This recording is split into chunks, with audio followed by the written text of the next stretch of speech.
All right, Reese, thanks very much. Just about set to go. Virginia Tech and Virginia. And like that famous credit card commercial, we never travel anywhere without her. Here's Holly Rowe. Hey, gentlemen, if this rivalry is half as big as the prize, it should be a big one indeed. This is the Commonwealth Cup.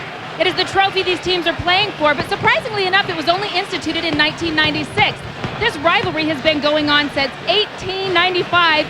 And they said that the only reason they've just started with the trophy is because it's just gotten so competitive in the last decade. As you can see, the home has not been an advantage, with the visiting team winning 5 out of the last 7. Virginia did that on the road last year, coming back from their biggest deficit ever for the win. And this ticket right here, Virginia Tech has only gotten 5,000 tickets to this game, so they've had to get creative, find brothers, sisters, co-workers, people who lived in Charlottesville to go and buy tickets for them. There's a lot more than 5,000 Tech fans here, though. You could tell when the teams ran out.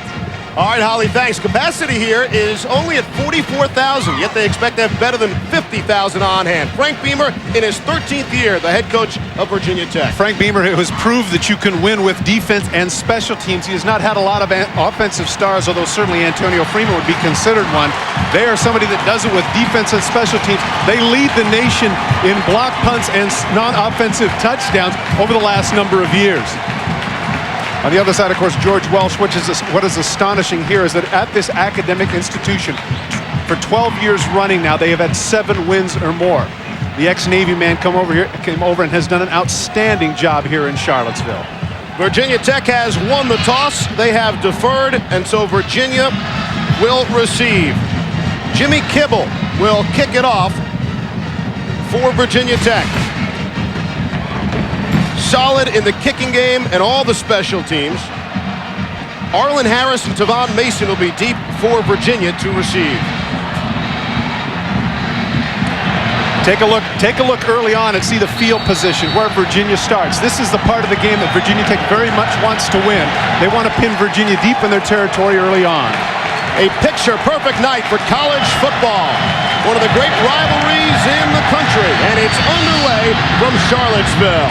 And the kick by Kibble is in the end zone. Tavon Mason recovers there, and that's where Virginia will start 1st and 10 from their own 20. Dan Ellis, the quarterback, he's really come on. He's completed 77% of his passes the last 2 games. The wide receivers, Kevin Coffey is the big play guy, as his career average of 21 yards per reception would tell you. And the offensive line, the rock up front, is John St. Clair, a second-team All-ACC. 1st and 10 at the Virginia 20-yard line. Thomas Jones is the tailback. Anthony Southern is the fullback. And they send the tight end Billy Baber in motion. Coffey back near side. And first play of the game, as you would expect, the kick to Jones. And he's got running room. On the first play, he's got the first down and more. Pickup of 14 on the play. Ike Charlton made the stop. Now everyone knows about Corey Moore, but we're hearing more about and from John Engelberger. Tech coaches used to refer to him as silent but violent. Well, he's speaking to the media this year. Linebackers, they say Michael Hawks is the most improved player on this defensive unit, and the leader of the secondary is Anthony Midget, and FYI, he is 5'11". 1st and 10 from the 34-yard line. A start out of the shotgun with Dan Ellis. 4 wide receivers. Ellis will throw. Short pass is complete to Kevin Coffey on the play. Pickup of 7 will bring a 2nd and short. Ike Charlton again on the stop, but that's exactly what they want. 2nd and short yardage. And Coffey is down. He's holding his left knee. This would be very costly. He is their top possession guy. He is the guy that comes up with their big plays, and George Welsh not very happy about seeing his top receiver injured.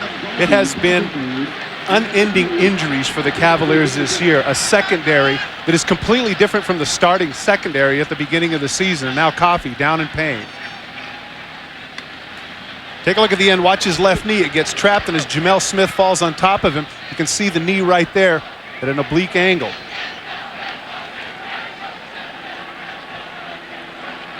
This is why they tell you to move your feet. Don't get your leg planted. Charlton, there's nothing dirty about it, but of course when Jamel Smith comes and twists him, possibility there of an MCL sprain, but it's a moot point for me to speculate. It's obvious that Coffey's in pain. Came in with 12 receptions, 4 for touchdowns. Coffey was such a big part of the win last year in Blacksburg. He had 5 catches for 111 yards last year against Tech. And the thing about Kevin Coffey is that he is in the mold of the great receivers that Virginia has had in the past, like Herman Moore and Gerald Crowell. 6'4", 200 pounds, rangy receiver, the type that is difficult to cover now that so many of the defensive backs are under 6 feet tall.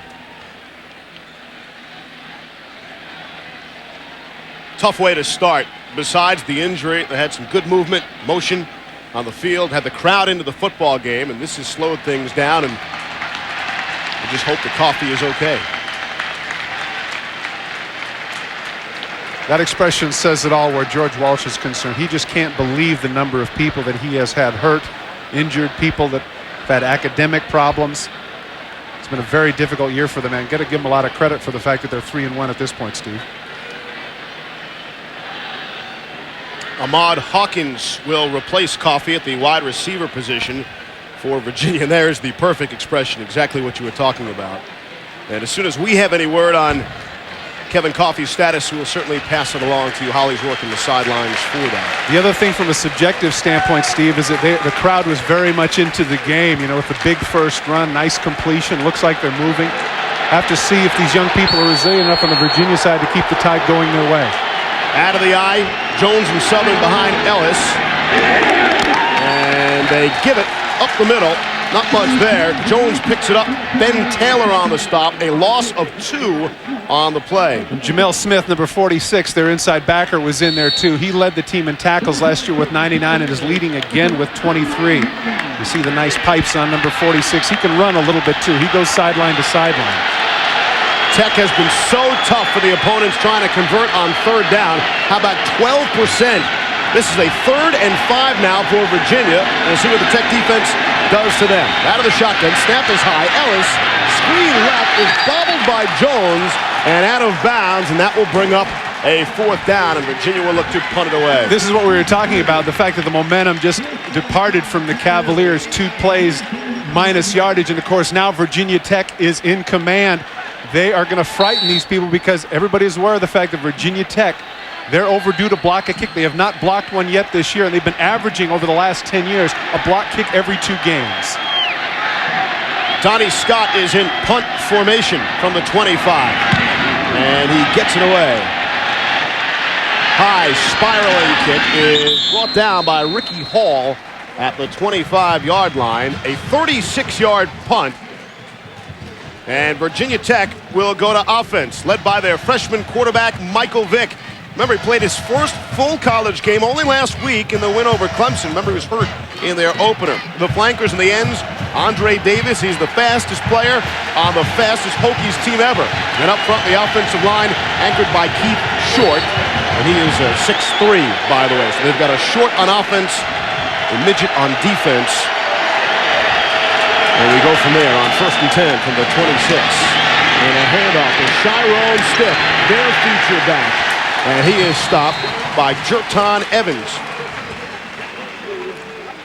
The defense for Virginia looks like this. Lubomir Stemenich is their top pass rusher among the defensive linemen. The banged-up bunch of defense. Clark will start in the middle. The Cavs are without Uberno Isabel. Their leading tackler is back home after the passing away of his mom. And the DBs, they start a couple of redshirt freshmen at the safety position, led by Jerton Evans. Had a couple of picks in the win over BYU. Option, Vick will keep it. Hops over one defender and right into another. That was Shannon Taylor who put Vick hard down to the turf. Let me tell you something, though. That looks a lot worse than it is. In the case of Kevin Coffey, he wishes that he had been in the air. In this case, Vick's legs are not planted, and he gets the yardage upfield. This is what Virginia is going to have to stop, and this is what Vick does so well. With his 4-4 speed, cuts to the outside on the option, and right there, Shannon Taylor, who's been playing arguably the best football for any defender on the Cavaliers, drops him on his backside. 3rd and short, 3rd and long 2 from the 34. Stiff and Ferguson staying adjacent to Vick. And Vick will throw and completes the fullback. Ferguson, no, he didn't. Dropped the football, incomplete pass. And that'll bring up a 4th down, and we check in with Holly. Kevin Coffey, the wide receiver for Virginia, is walking on the sidelines. They examined his left knee, but he's fine, and they're going to try to get him back in the game as soon as he shows the trainer that he has full mobility. All right, Holly, thanks, and that is great news. Really is. But, of course, he's going to have to do something besides walk to prove it. Jimmy Kibble to punt it away. Arlen Harris is deep for Virginia. Harris will field it at the 24. Look to spin away from a couple of tacklers. Unable to do so. Larry Austin got him for Virginia Tech. Each club has had a possession. We're scoreless early on from Charlottesville.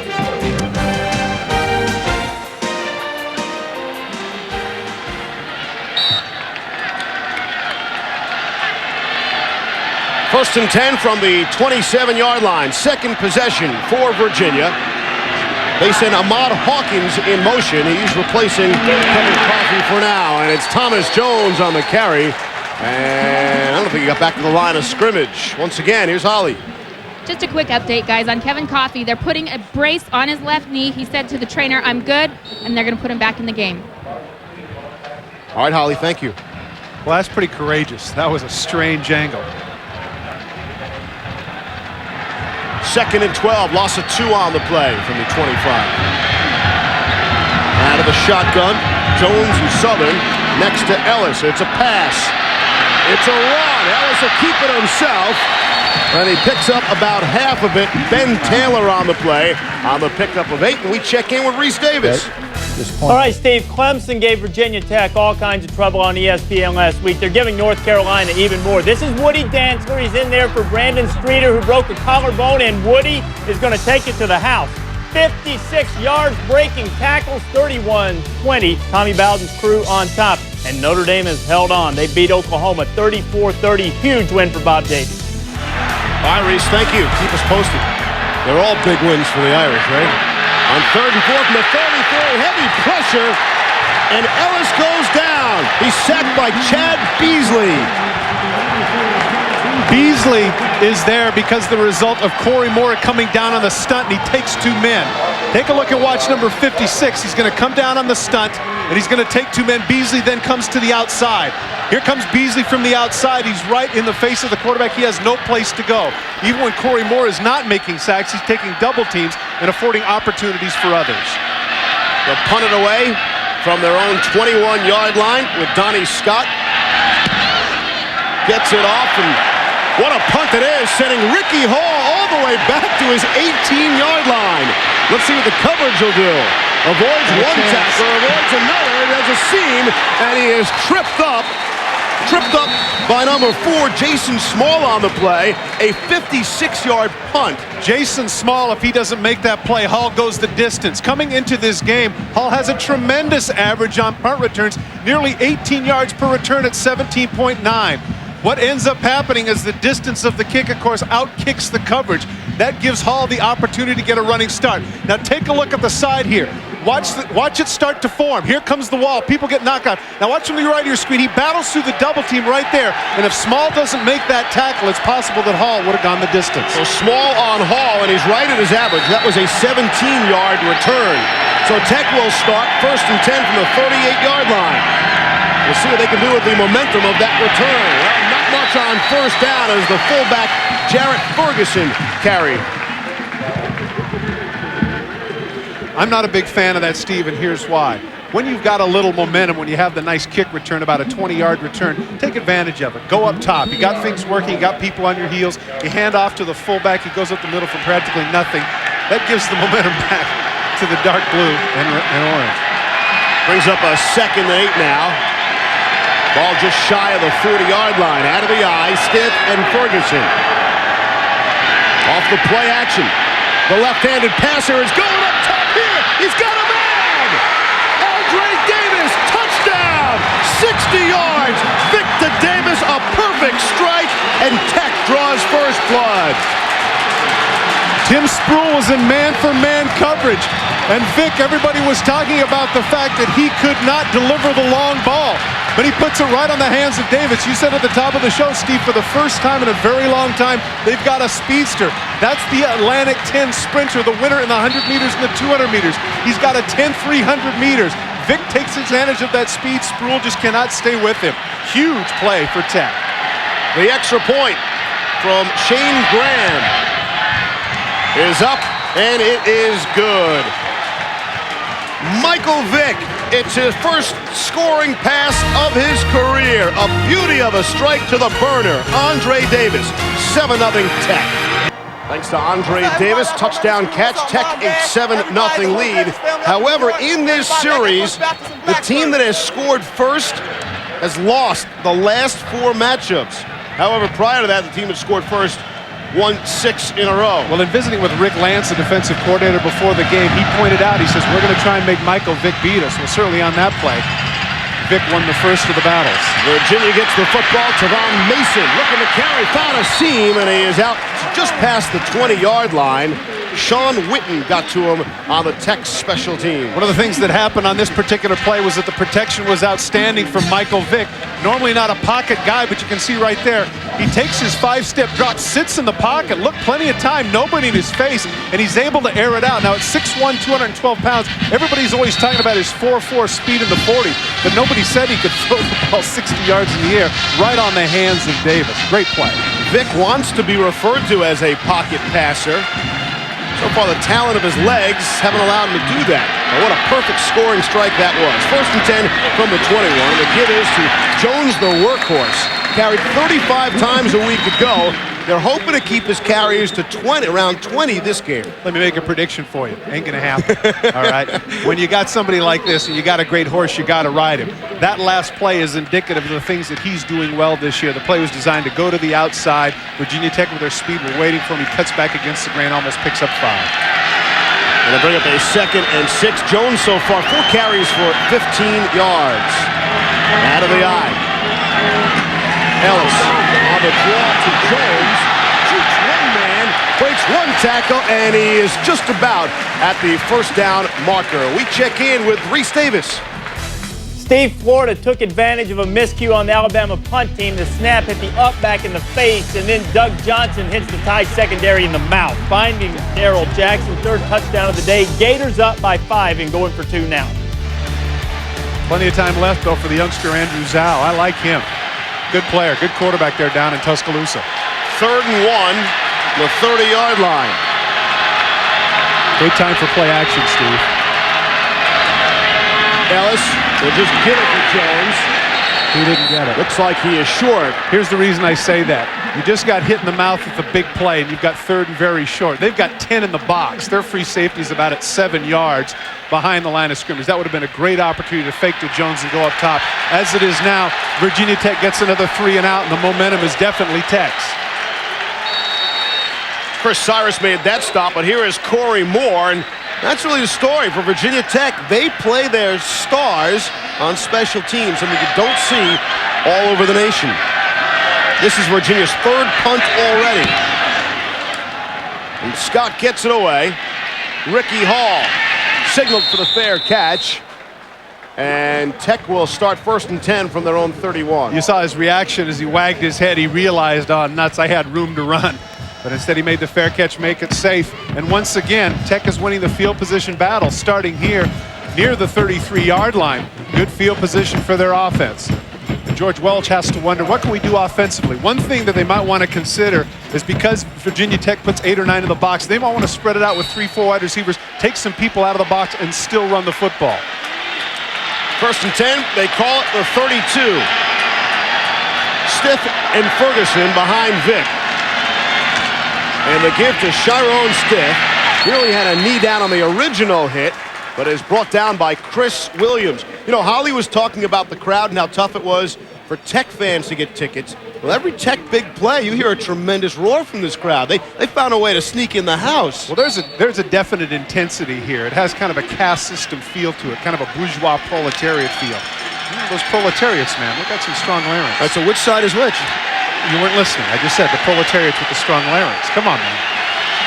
Is that Virginia or Virginia Tech? Tech, man, come on. 2nd and 9 from the 33. Quarterback draw. Draw, here's Vick. Avoids 1 tackler and is brought down by another at the 40-yard line. Byron Thweet able to make the stop, playing with a pinched nerve. We check in with Holly. Guys, before the game, Michael Vick was warming up on the sidelines here. Some Virginia fans came down and started screaming at him. They said, hey, you're overrated. You couldn't beat Hampton in 4 years, the high school that Ron Curry went to. And Michael Vick was always the underdog to Ron Curry. Vick just looked at him and said, I hear you. He's making a statement here telling the fans, I heard you, and now look what I'm doing to you. He's looking to do some more to him on 3rd and 1 now from the 41. They send Andre Davis in motion, and they give along to Chiron Stiff. And he is forced out of bounds. Looks like they're going to spot it short. Boy. From this vantage point, it appeared that he got the first down. But evidently his toes hit the chalk. Short. 4th down it'll bring. Stiff cuts to the outside. Take a look at his right foot. Right there. Good call by the official. Sure enough, the foot did hit the chalk. That's a big break for Virginia as Tech goes 3 and out. The officiating crew is from the Big East, and we have yet to hear from them so far, and that is a good sign. Arlen Harris on the fair catch. So Virginia will take over. 1st and 10 from their own 18. And they will do so, trailing 7-0.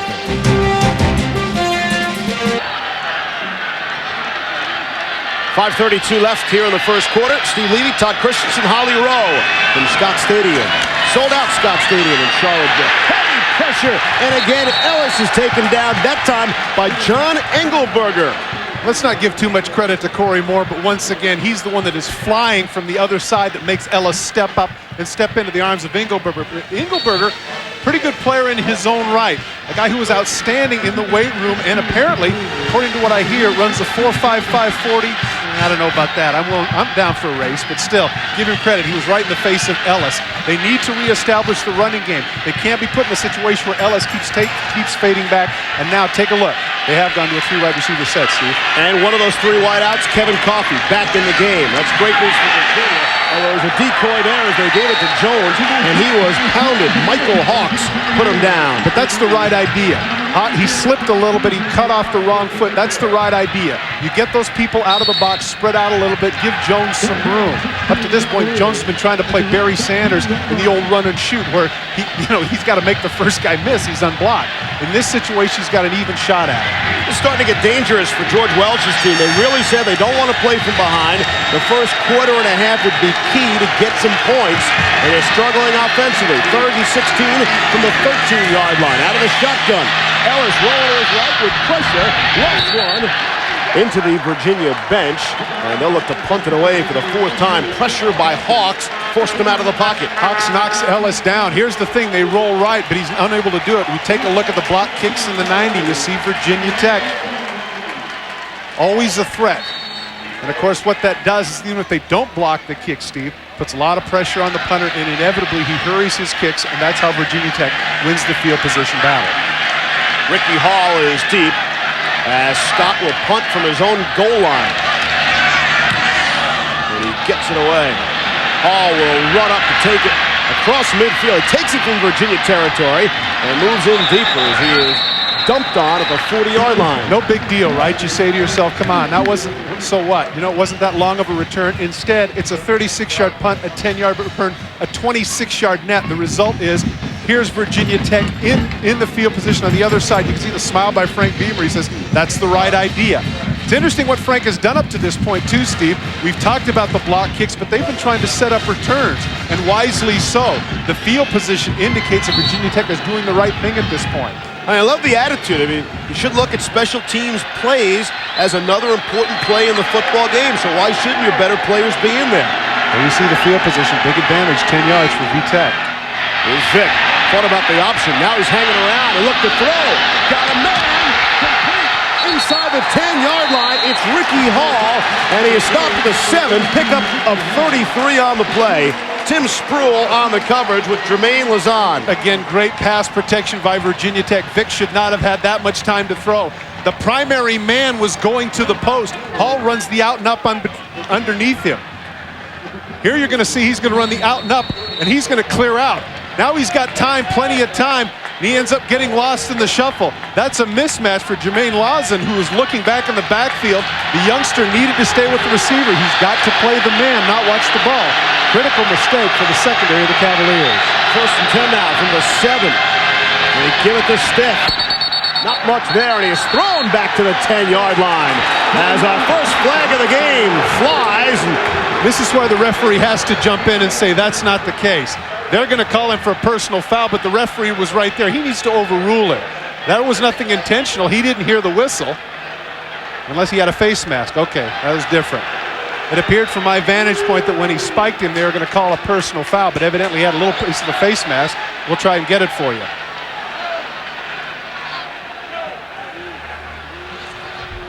5-yard face mask defense. The penalty is enforced from the end of the run, half the distance to the goal. Repeat, first down. That man Shannon Taylor has been playing some tremendous football for Virginia. Here it is right here at the point of attack. Now watch the left arm of number 9. Is it on the face mask? No, it isn't. That's unfortunate. He's got him by the shoulder pad. That's a bad call by the official who couldn't see it. He was blinded by the defensive end. Tough break for the Cavaliers. Makes it a first and goal from the 3-yard line. Option, Vick will keep it. And did he get into the end zone? No signal yet. Looks like he was stopped short of the goal line. I tell you what, that was an early whistle. You didn't anticipate a quarterback 212 pounds to be able to run over a linebacker and get it in the end zone. Take a look, listen to see if it's an early whistle.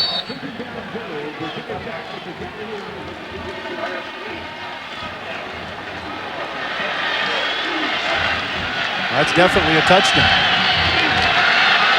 Vick had 3 rushing touchdowns in the opener against James Madison. That was with 7 minutes in the first half when he was injured. Did not play again until last week against Clemson. This time, they give to Stiff. No question about that. Touchdown, Virginia Tech. Well, it becomes a moot point, and now certainly the pressure is on the Virginia offense. The Virginia Tech offense up to this point had not exactly been a juggernaut. Who would have anticipated in the first period alone that Virginia Tech would have come up with 14 offensive points? But that's exactly what's happened. The crowd needs to get back into it, and either Ellis or Jones needs to come up with a big play for the Cavaliers. And that is a field possession touchdown. Field position touchdown for Tech. I mean, they start at the 40-yard line and march their way in. The penalty, of course, helped. The extra point from Shane Graham is up and good.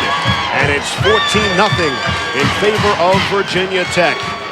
The 7th-ranked team in the country. Well, Chiron Stiff has been kind of the unknown man coming in there, somewhat forgotten. Don't forget that this is a man that's been averaging 135 yards per game.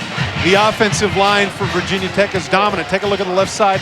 Fullback in bumps out the outside man. I mean, when you come up standing up on a 1-yard run, Steve, that means your offensive line is doing the job. Stiff, as I was trying to point out, 135 yards per game. He also, interestingly, leads the Big East in both rushing and kickoff returns. That's a strange combination, but he is a durable one. Coming up tonight, there's more great college football action for you at 7:30. It's less than an hour from now over on ESPN. Auburn ahead to Knoxville. Take on T. Martin and the 8th-ranked Tennessee Volunteers. And following our game here on ESPN2, we'll send you out west. Air Force in San Diego State, live from Qualcomm. That's ESPN.com, part of the Go Network, Go.com. I don't know why it always grows on me, but it does. I get a big kick out of the wing bone. What Fisher DeBerry has done out there in Colorado Springs. That is a fun offense, and he's a whale of a guy. Tech has used 2 big pass plays. 60 yards to Davis and the touchdown, and the 32-yarder to Hall. That set up that second score. As far as Virginia's offense, how about 13 plays, 16 yards? You know, I really thought that coming in here, you know, the Virginia Tech defense rated #1 in the country, but to be quite candid, the teams that they had played were not that big of a deal. Now coming in and doing what they've done to the Virginia offense up to this point is outstanding. They're the real thing on the defensive side of the ball. Tech has met James Madison, Alabama, Birmingham, and Clemson. We'll go to Rutgers next week. Arlen Harris has the kick, and he brings it out just shy of the 20-yard line. And Virginia looks to get something going offensively here. Once again, you don't want to beat a dead horse, but that's only a 15-yard return on the kickoff inside the 20. It's asking a lot to have a team go 80 yards against this defense, Steve. There's Coffey. He is back in the game. Was hurt on the first series, even the second or third play. Took some of the air out of this stadium, but he is back in there on the field looking to make a big play for Virginia. Off the play action, Ellis, the ball was tipped a bit. And it is brought down by Demetrius Dotson, shy of the 40, but good for a first down, 19 yards on the play. One of the advantages that Virginia does have, and that is that if Virginia Tech is going to have 8 in the box, they're going to have single coverage on the outside. In that case, Ike Charlton could not stay with Dotson on the corner route. Ellis does a nice job of throwing the ball a little short, affording Dotson to see the ball's a little bit short. He's able to come back to the ball and make the catch. It's a good throw by Ellis. Big first down for the Cavaliers. On first down, they'll try play action again. Here's Ellis, cross the middle, complete. It's Dotson again, and he's into Virginia Tech territory. An update on Florida-Auburn, and we check in with Reese Davis. Steve, Florida-Alabama, this is it for Alabama. 4th and 2 from the 14, and Sean Alexander breaking tackles, ties it at 33, just a minute to go in that game. K-State and Texas, 1-point game. K-State by 1. Major Applewhite hit right in the teeth. Mark Semino taking it the other way, and he will score Kansas State on top of Texas in the 4th, 25-17. I got to tell you something about Alabama. We're going to get a chance to see them later on in the season. I'm really looking forward to that, Steve. It's to us. Here's Thomas Jones around the end. And he had some distance. We'll see where he stepped out. Looks like the 33-yard line after passes of 19 yards and 15 yards, a run play of 13 yards, and all of a sudden, Virginia's back to being a big play offense. One of the things every tailback will tell you, arguably his best friend is his fullback. In this case, at Jones, it's Anthony Southern. Take a look at the lead block that Jones gets from number 25 to spring him to the outside. Watch number 25. He's going to cut down the defender right there. Right there. Charlton is on the ground, and that enables Jones to get to the outside to get the extra yardage. Jones, the ball carrier, starting to move the chains and push some people back. One of the things that you notice that Virginia is doing too, Steve, they're not spending much time in the huddle. They're coming up and they're trying to attack. They don't want to give Virginia Tech the chance to regroup. Bring up a second down and 5, and what a difference for the Virginia. I just told you, 13 plays, 16 yards. Well, their last 4 plays, good for 52 yards. Second and 5 from the 28. Out of the eye. Off the play action to Jones. Quick hitter. And what a catch by Ahmad Hawkins. He knows it, and so does everybody here at Scott Stadium. Larry Austin made the tackle. Steve, as a former receiver, I can tell you the most difficult thing to do is to come back across your body with no momentum. The ball is thrown way behind him, and he's got somebody on his ribs. Boy, that is a terrific catch by Hawkins. And look at that, no gloves. All right, he's got the tape fingers like Timmy Brown. Maybe that works for him, but any way you look at it, that was a great catch. Making a play for his quarterback, and that'll give the quarterback confidence to go at him again. 1st and 10 now from the 20. Virginia looks like a different team. Here's Jones breaking through. Had one man to beat. He stopped at the 10. Sorensen and Bird made the stops. We haven't mentioned Corey Moore's name in a while. That's probably why Virginia's been able to move down the field.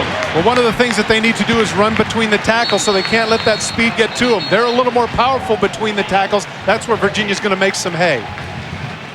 The quarter comes to an end. Virginia Tech leading 14-0, but all of a sudden, it's Virginia showing the offense against Moore and Tech. Even though it's part of the game, this is a very inopportune time for the quarter to end for the Cavaliers. They had their momentum, as you pointed out, running all over the field. In this drive alone, they've been able to put up some numbers, way more than they had up to this point. So for whatever reason Virginia Tech stops them here, you could credit that to the fact that the momentum stopper was the end of the quarter. The yards per snap leading to all the first downs. Good run there. He stayed on his feet. Anthony Southern, the fullback. On this drive, Virginia had 4 first downs. And they had only 1 first down on their first 4 possessions prior. Those of you at home who have watched an awful lot of football, let me tell you right now what is extremely difficult. And that is that he got the first down, but now you've got 1st and goal at the 9. 9 yards, these are the most difficult 9 yards, and because it's a 1st and goal, there is no first down. Be interesting the play calling of Gary Tranquil here at this point. 2 wide receivers out to the left. They send a man in motion to Ron Mason. Now line him up next to the tight end. Jones avoids 1 tackler and is brought down just about the 5-yard line. That'll bring up a second down. Gary Tranquil now is put in a position to say, are we going to go 4 times? He's a little bit animated right there. This would be a great opportunity for play action, because if they run here and don't get it, everybody in the park knows that they've got to throw on third down. So this is a great opportunity for Gary Tranquill to fool somebody with a little misdirection, little play action, maybe to the tight end or a slant to the wide receiver. And Coffey could be that wide receiver. He is in the football game, and they send him in motion. Ellis will give it to Jones, and he might have gotten a yard on the play, and that'll put up the third down in what would appear to be the passing situation. Well, this is what I'm talking about, and of course, you really can't fault Gary Tranquill, because Jones has been a guy who's had over 370 yards in the last 2 games, 210 alone last week against BYU. But you've got to know, coming into this game, Virginia Tech is giving up only 52 yards rushing per game. And so you got to try something different. And Bud Foster, the defensive coordinator for Virginia Tech, having done an outstanding job this year, hoping that his Chargers can hold him here. Hate to have the turning point in the game coming with 13 minutes left in the first half. We might look back at this play. Here's Ellis throw, and eventually the whistle blew before the snap as Ellis was sent flying down to the turf. Will somebody move? Now, as strange as this sounds, and I know it does sound goofy, with the passing game the way it is right now, this is a great I wouldn't say a great opportunity. You don't want to lose 5 yards, but it lengthens the field. It gives the quarterback and receivers a little more yardage to work with. Offense. 5-yard penalty from the previous spot remains third down. One of the plays that they've been effective with is the slant pattern. What they're trying to do on the left side with the 2 wide receivers is to get a pick play and get the man to the outside. What they could do is go with a 3 wide receiver set, put 2 to the one side, isolate Coffey on the other side, and throw either an up or a slant. 13-10, clock is moving in the first half. Tech up 14-0. Here's 3rd and goal now on the 9-yard line. 2 wide receivers, 2 backs behind Ellis. To throw. Scrambling away from pressure. The 5. Going for the goal line, and he's short. Stopped at the 1-yard line. Jamel Smith made the stop, his 3rd of the half. Big bring up a 4th down. One of the big decisions here for George Welsh, he says that they're going to have to do something. They're going to have to take some chances to win, and that's what they're doing. They're going to go for it here on that 4th down, and I think this is a good decision. Even if you don't get it, that forces Virginia Tech to go 99 yards. I think this is the right decision to go for it. An offense that had done absolutely nothing prior to this possession has him on the goal line. 4th and 1 from the 1. Quick count, go the quick count.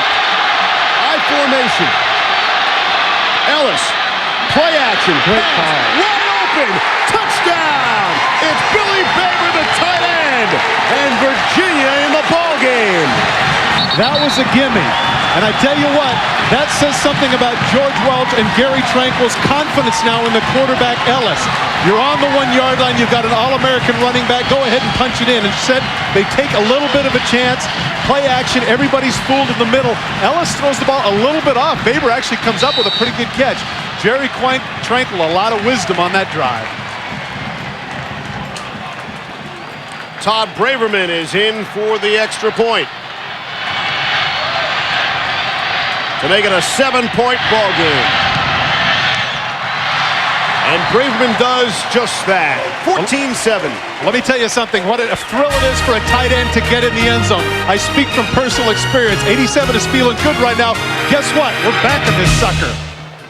Back to rocking and rolling here in Charlottesville with Virginia on the scoreboard in a 14-7 game. What a difference for the Cavalier offense. Their first 4 possessions, they managed a total of 16 yards. In their last 11 plays in that last possession, 80 yards. Ellis went 4 of 4 for 44 yards, and the score to Billy Baber, the tight end. David Green kicks it away for Virginia. And Stiff is back for it in his end zone. And that's where they'll start. 1st and 10 from the 20-yard line. Stiff will just stay on the field. Now you can prove you're a serious college football fan. Just order the ESPN Game Plan College Football Pay-Per-View Package and watch over 100 college football games. Follow your favorite teams and conferences. To order, call your local cable operator, DirecTV at 1-800-DirecTV or Dish Network at 1-800-333-DISH. Now, because of the quality of the Virginia Tech defense, it's not necessarily Virginia Tech doesn't necessarily have to answer and come down and score, but they do need to get a couple of first downs to get this crowd out of the game, Steve. First and 10 from the 20-yard line now. Off play action. Vick rolling to his left. The lefty passer throws, and it is complete. Browning Wynn, the tight end, makes the catch, pick up a 14 on the play. Looked pretty good rolling out and making the throw. Excellent call by Ricky Bustle. He's over 100 yards passing, and Steve, coming into this game, in the first 3 games of the season, Vick had only thrown for 198 yards. So I think many people are surprised that he's as effective as he has been. 3 for 4 early in the game. Michael Vick trying to get through his second game. There you see the offensive coordinator has worked so hard with him to get him to this point. He's looked terrific throwing the football. Ricky Bustle, the offensive coordinator. It's Vick keeping it himself this time. And he's out to the 45-yard line. Remember, Vick had 3 touchdowns rushing in the first half of the first game, and then he was injured. Well, I thought he was really hurt. And it's amazing. It probably tells you what an athlete he is, that he's not hurt worse than what he was. But, here's a guy that's very talented. You say all he needs is experience, and he's hobbling off the field. Got his first collegiate touchdown pass in this game. This time he'll let somebody else do the work, and it's Andre Kendrick, the second-string running back. Had that kind of Bart Connor thing working with the somersaults. You notice that? That was interesting, the way he landed. That was tough. But now the offensive line for Virginia Tech is asserting itself. This was a great chance for Virginia. 14-7, just scored a touchdown, had the crowd on their side. Instead, now Virginia Tech has taken the crowd out and is starting a drive of their own. Vick is a redshirt freshman, but he got to travel with the team all of last year, dressed for every single game with no intention of playing, so he has that experience. We were warned this was not his first road trip. He's been on the road before. Cullen Hawkins got the carry that time, not much of a gain. And Steve, you really can't underrate the experience of being around it and seeing the decision-making process, especially if you're a quarterback. So many people think, well, you're 6'4", 220, you run 4.6, you can throw 70 yards, that means you can play. That's the least of it. The ability to make the quick decisions, to not get bothered, to, like a cornerback, have amnesia if you throw a bad pass. And that's one of the things that Ricky Bustle pointed out, is that this young man has the ability to bounce back. He doesn't dwell on his mistakes. Bustle gave Vick a written test last year prior to the second game, and Vick bombed it. And Bustle got all over him, and since then he's been acing those tests. Carry to the left side. It's Kendrick again, that time stopped by Tim Spruill.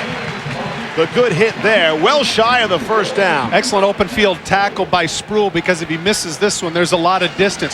Watch, he makes him miss. Now look at Spruill, squares up, is not fooled, puts the helmet right on the thigh and drops him. Now 3rd and about 6. Great tackle by Spruill to set that up, and now more than likely we're going to see Vick throw the ball again, Steve. Virginia Tech, their defense has been tough against third down conversions. Their offense not getting it done so far here tonight. 0 for 2. Here's their 3rd try. They'll call it 3rd and 6. Vick will take off, cuts inside. He's got the first down and more. And it looked like he was hit on the ankle again on that play as he's brought down to the 30 by William Clark. This is something very different. They go out of the shotgun with the option. This isn't something that they're used to. And take a look, they have the 3-man front. Now he takes off. Look at the back pedal.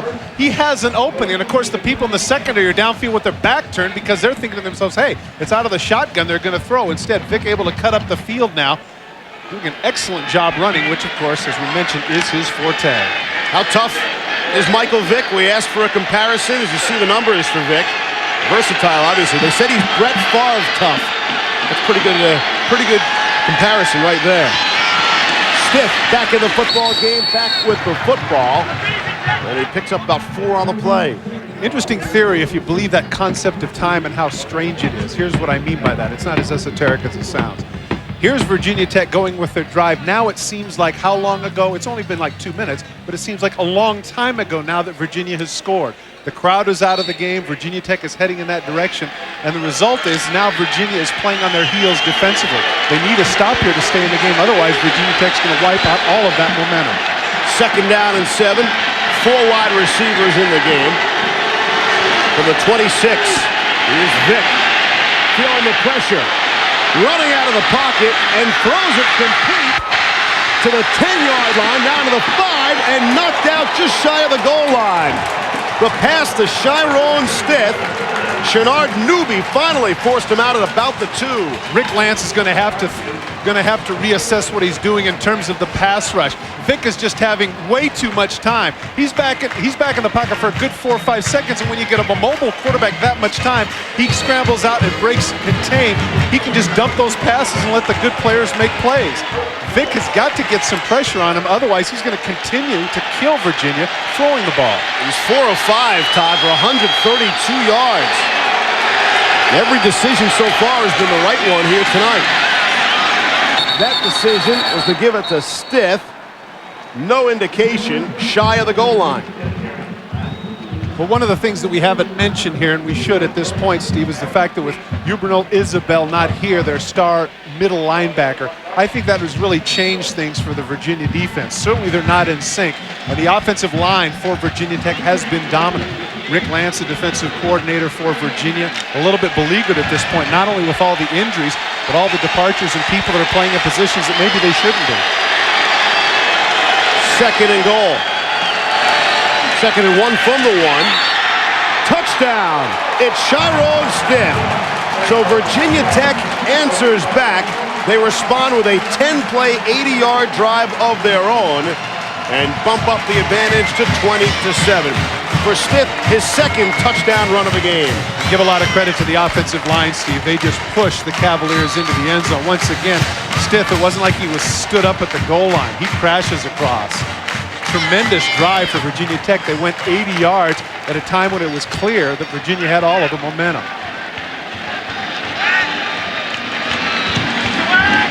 Shane Graham puts it through. And once again, the Tech lead is 14 following that efficient 5-minute drive back to Charlottesville. Steve Levy, Todd Christensen, Holly Rowe. 7th-ranked Virginia Tech leading number 24 Virginia. 21-7 with the Commonwealth Cup on the line. They're set to kick it off. Jimmy Kibble will put it in the air. Arlen Harris back from his goal line will bring it out. And with a pile of players on top of him, he is dropped at the 21. Alabama, Florida in overtime. Back to Reese Davis for what happened. Well, Steve, the Gators had scored, but they missed the extra point. Alabama's turn. First play, they go to Sean Alexander behind Chris Samuels, and Alexander takes it to the house to tie it. Now, Alabama missed its extra point, but Florida was offside. Chris Kipp gets a reprieve, and with that, the 30-game winning streak in the Swamp is over. Alabama with the upset, 40-39. That is a huge upset. I mean, to win in the Swamp is absolutely huge. You know, Michael Vick has taken a lot of criticism, but coming into this game, he has been fantastic. On this last drive, Steve, 2 for 2 for 39 yards passing. He rushed twice for 21 yards, and so out of the 80 yards that they had on that drive, 60 of them were Vick. Made some poor decisions a week ago. Didn't cost him against Clemson. He was picked off 3 times. But every poor decision, for a redshirt freshman, you can chalk it up to inexperience, especially at the quarterback position. 2nd and 8 from the 24. Here's Ellis. All sorts of time for Ellis now as he looks to run away. Not nearly as effective as Vick. And he is dropped by Jamel Smith. Well, the last drive when they were successful, they opted to go away from Corey Moore. The reason you didn't hear that name is because of the double teams and the ability of Virginia to stay away from him. Here he is coming upfield. There's the double team with both backs on top of him. This is the last drive, of course, when they scored. You see they run away from number 56 going the other direction. And once again, here's the double team as they're able to throw the ball downfield. So the way to negate Corey Moore, at least for Virginia up to this point, is to stay away from him. 3rd down and 7. Well, they get it off. Play clock was at 1. They did get it off. Ellis avoids Engelberger. Now rolling. He's got Moore on him, and look out. And there's Moore. Drops him, and hard down to the turf. Steve, this is a poor job by the receivers for Virginia. When you have that much time downfield, you've got to get open. You've got to run to your quarterback. You've got to shake. You've got to do something. Ellis is back here. Now take a look at the receivers and what they do once things break down.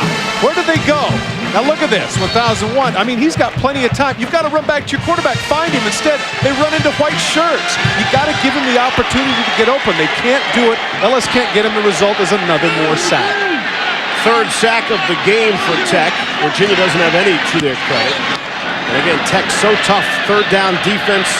Virginia 0 for 6 now on third down. Fair catch by Ricky Hall, and Tech's offense will take over. 1st and 10 from their own 40-yard line. And they will do so with a 21-7 lead.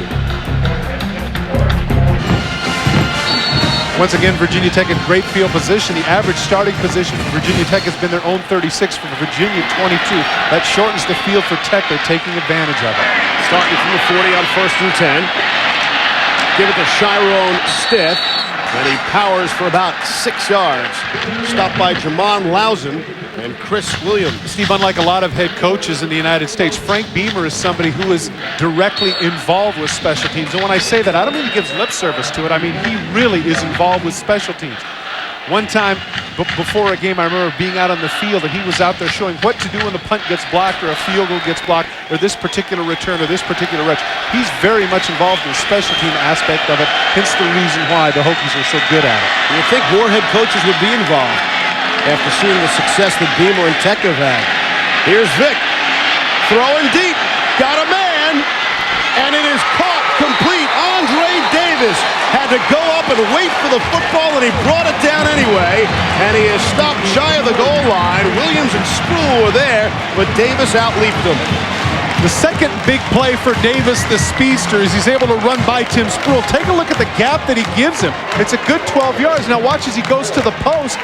He still beats him to the post. Now what Sproul has to do right here is to jump in front of him. Instead, he goes behind, gives Davis the opportunity to leap up and make the catch. Again, I don't want to talk about cheating, but if you're the defensive back and you know the guy's going to come up with it, at least stick an arm in there and make a collision and get a 15-yard penalty. Don't give him the gift. 1st and goal from the 4. Pitch left to Stiff. Looking for his 3rd touchdown of the game, and he won't get it there. Vick so far has completions of 60 yards, 32 yards, 14 yards, 25 yards, and that 50-yard play. So big play quarterback. And one of the other things, Steve, not to be redundant, but the time that he has had to throw has just been amazing. He's been able to sit back there and bide his time. Take a look here. Even though it's in slow motion, look at this. This is a 5-7-yard drop. He's got plenty of time to air this out. And, of course, Davis makes the great play, but Vick, no one's even close to him. There's no pressure. Looks like a pocket passer to me on these plays. Well, this has certainly been a good game for him in terms not only of showing his physical skill and throwing the ball up the field, but this has got to do wonders for his confidence. Penalty is half the distance to the goal. We mentioned the 3 interceptions from a week ago, and they said that didn't rattle his confidence at all. Well, as you pointed out, coming into this game, he hadn't had a touchdown pass in the season, so certainly, you know, as a youngster, a redshirt freshman, you know, contrary to what coaches say, yes, they read the papers and they listen to the radio and they watch the television. I'm sure that he was a little miffed by that, but he was proving them wrong up to this point. He's averaging 30 yards per completion tonight. They give it to Stiff, and there it is, touchdown, and you hear it from the Tech crowd. Chiron Stiff, not a whole lot of yards, but he's got 3 touchdowns already here in the first half. Keith Shorten, Matt Lair, and Anthony Lambo just do a great job of pushing people out.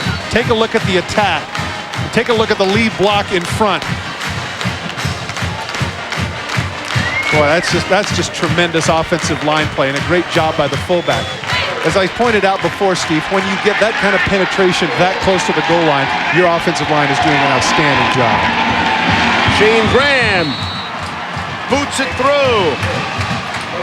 Chiron Stiff, the hat trick here in Charlottesville. Chiron Stiff is on the right there, averaging less than 2 yards per carry. But why is he so happy? It's the column all the way over on the right. How about 3 touchdowns? Yeah, that's sweet right there. Nothing like getting in the end zone. Getting your name in the movie. That's right.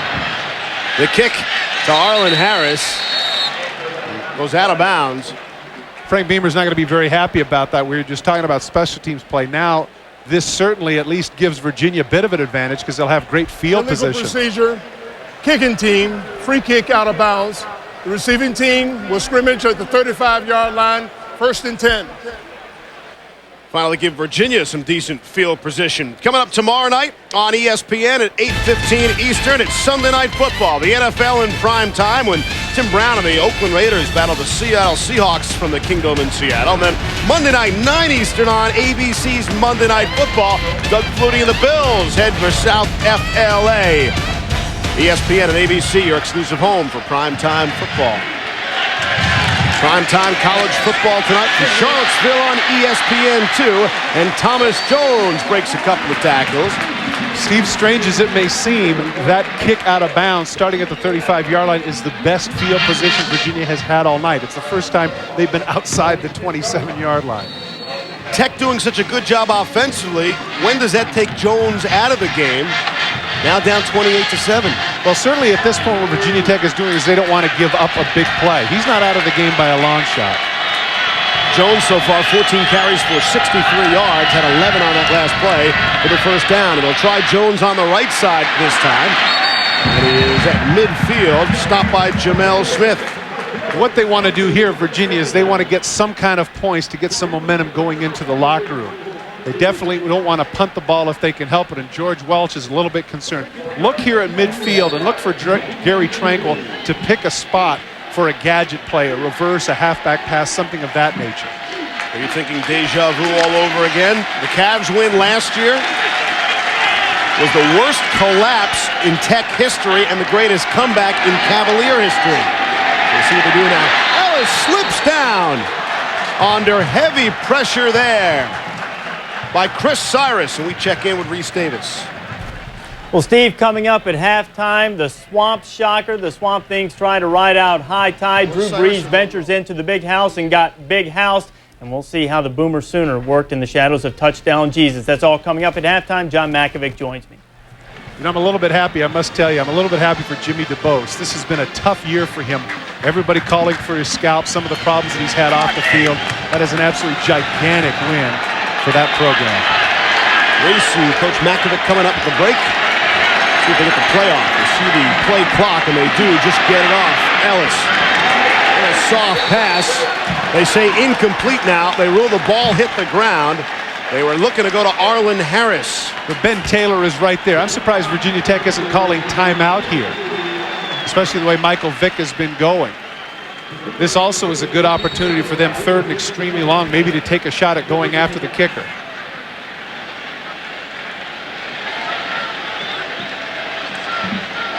They will punt it away from the 41.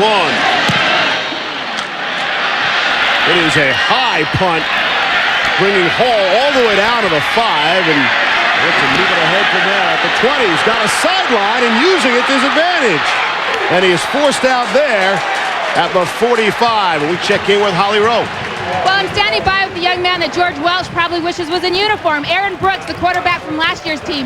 You were in almost the same situation, down 29-7 at the half. How did you rally last year? We had to get the troops together. I thought it was really hard for us to realize that we was 29-7. We weren't in that type of situation before earlier.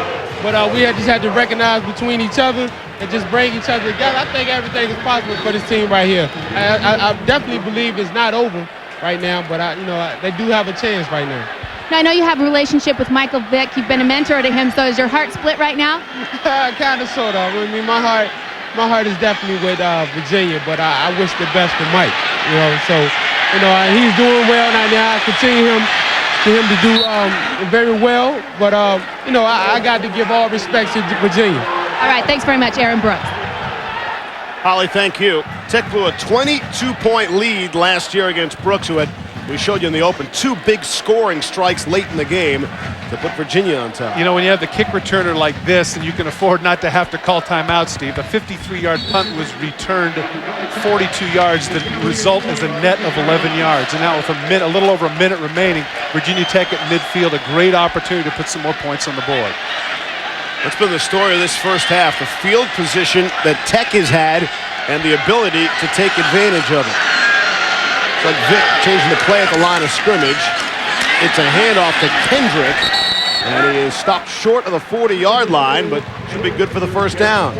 Michael Vick standing there at midfield, taking a look to see what it is they want to do, and now he's going to go with the hurry up. Haven't gone with the 2-minute. Now he's telling them what they want to do. Showing some poise for the redshirt freshman. 55 seconds and counting. The clock moves. Vick handles a low snap without a problem. Off the back foot. It's complete to Terrell. And good for another first down.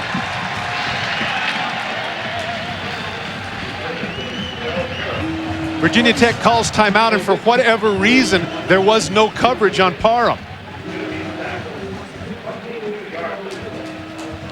With the timeout by Tech, we'll step out.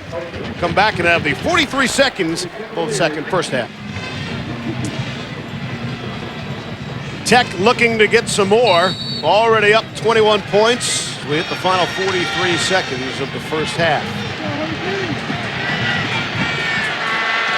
1st and 10. Ball spotted at the 19-yard line.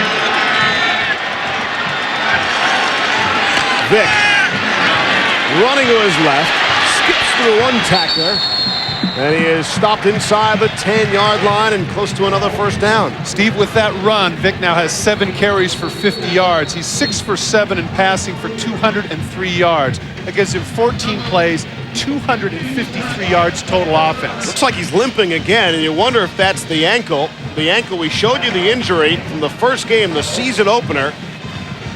We thought he injured his ankle again a week ago, although he said he was fine, and maybe he's just re-aggravated it here. A little bit of a hop right there. Take a look, falling on top of it. That sweet that falls on top of the ankle, holding it tightly. That can't help. You see him right there. He goes to an ouch. You mentioned the comparison to Brett Favre in terms of toughness. Imagine we'll see some of that here with 28 seconds left in the first half. 28-7, Virginia Tech.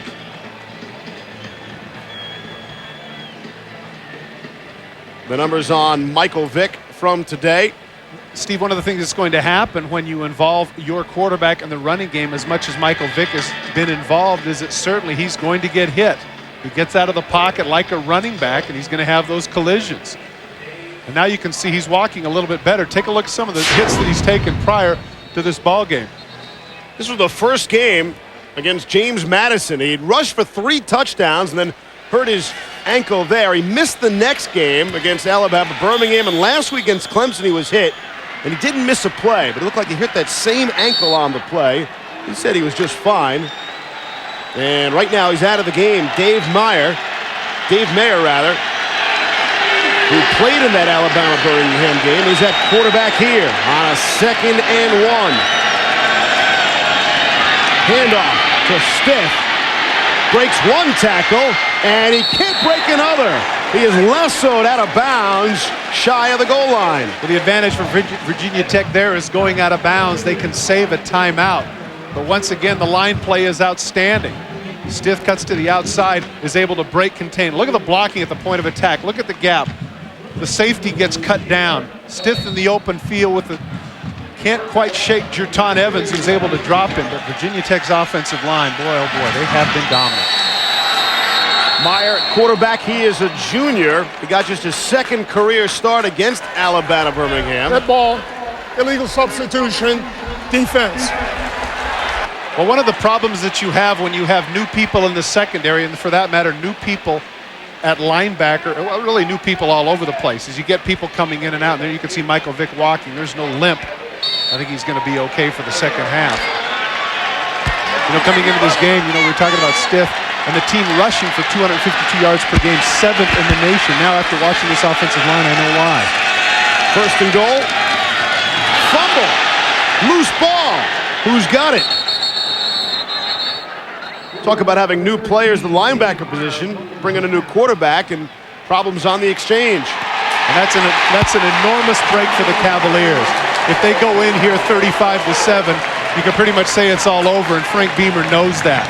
And of course, you can't really use that excuse, Steve, because he'd already taken a snap. But then again, that was a shotgun snap that he had taken. So coming under center, he didn't get a chance because of the Vick injury to take a couple of practice snaps, and it comes back to cost him. Does he pull away a little bit too soon? Take a look. Here's Myers.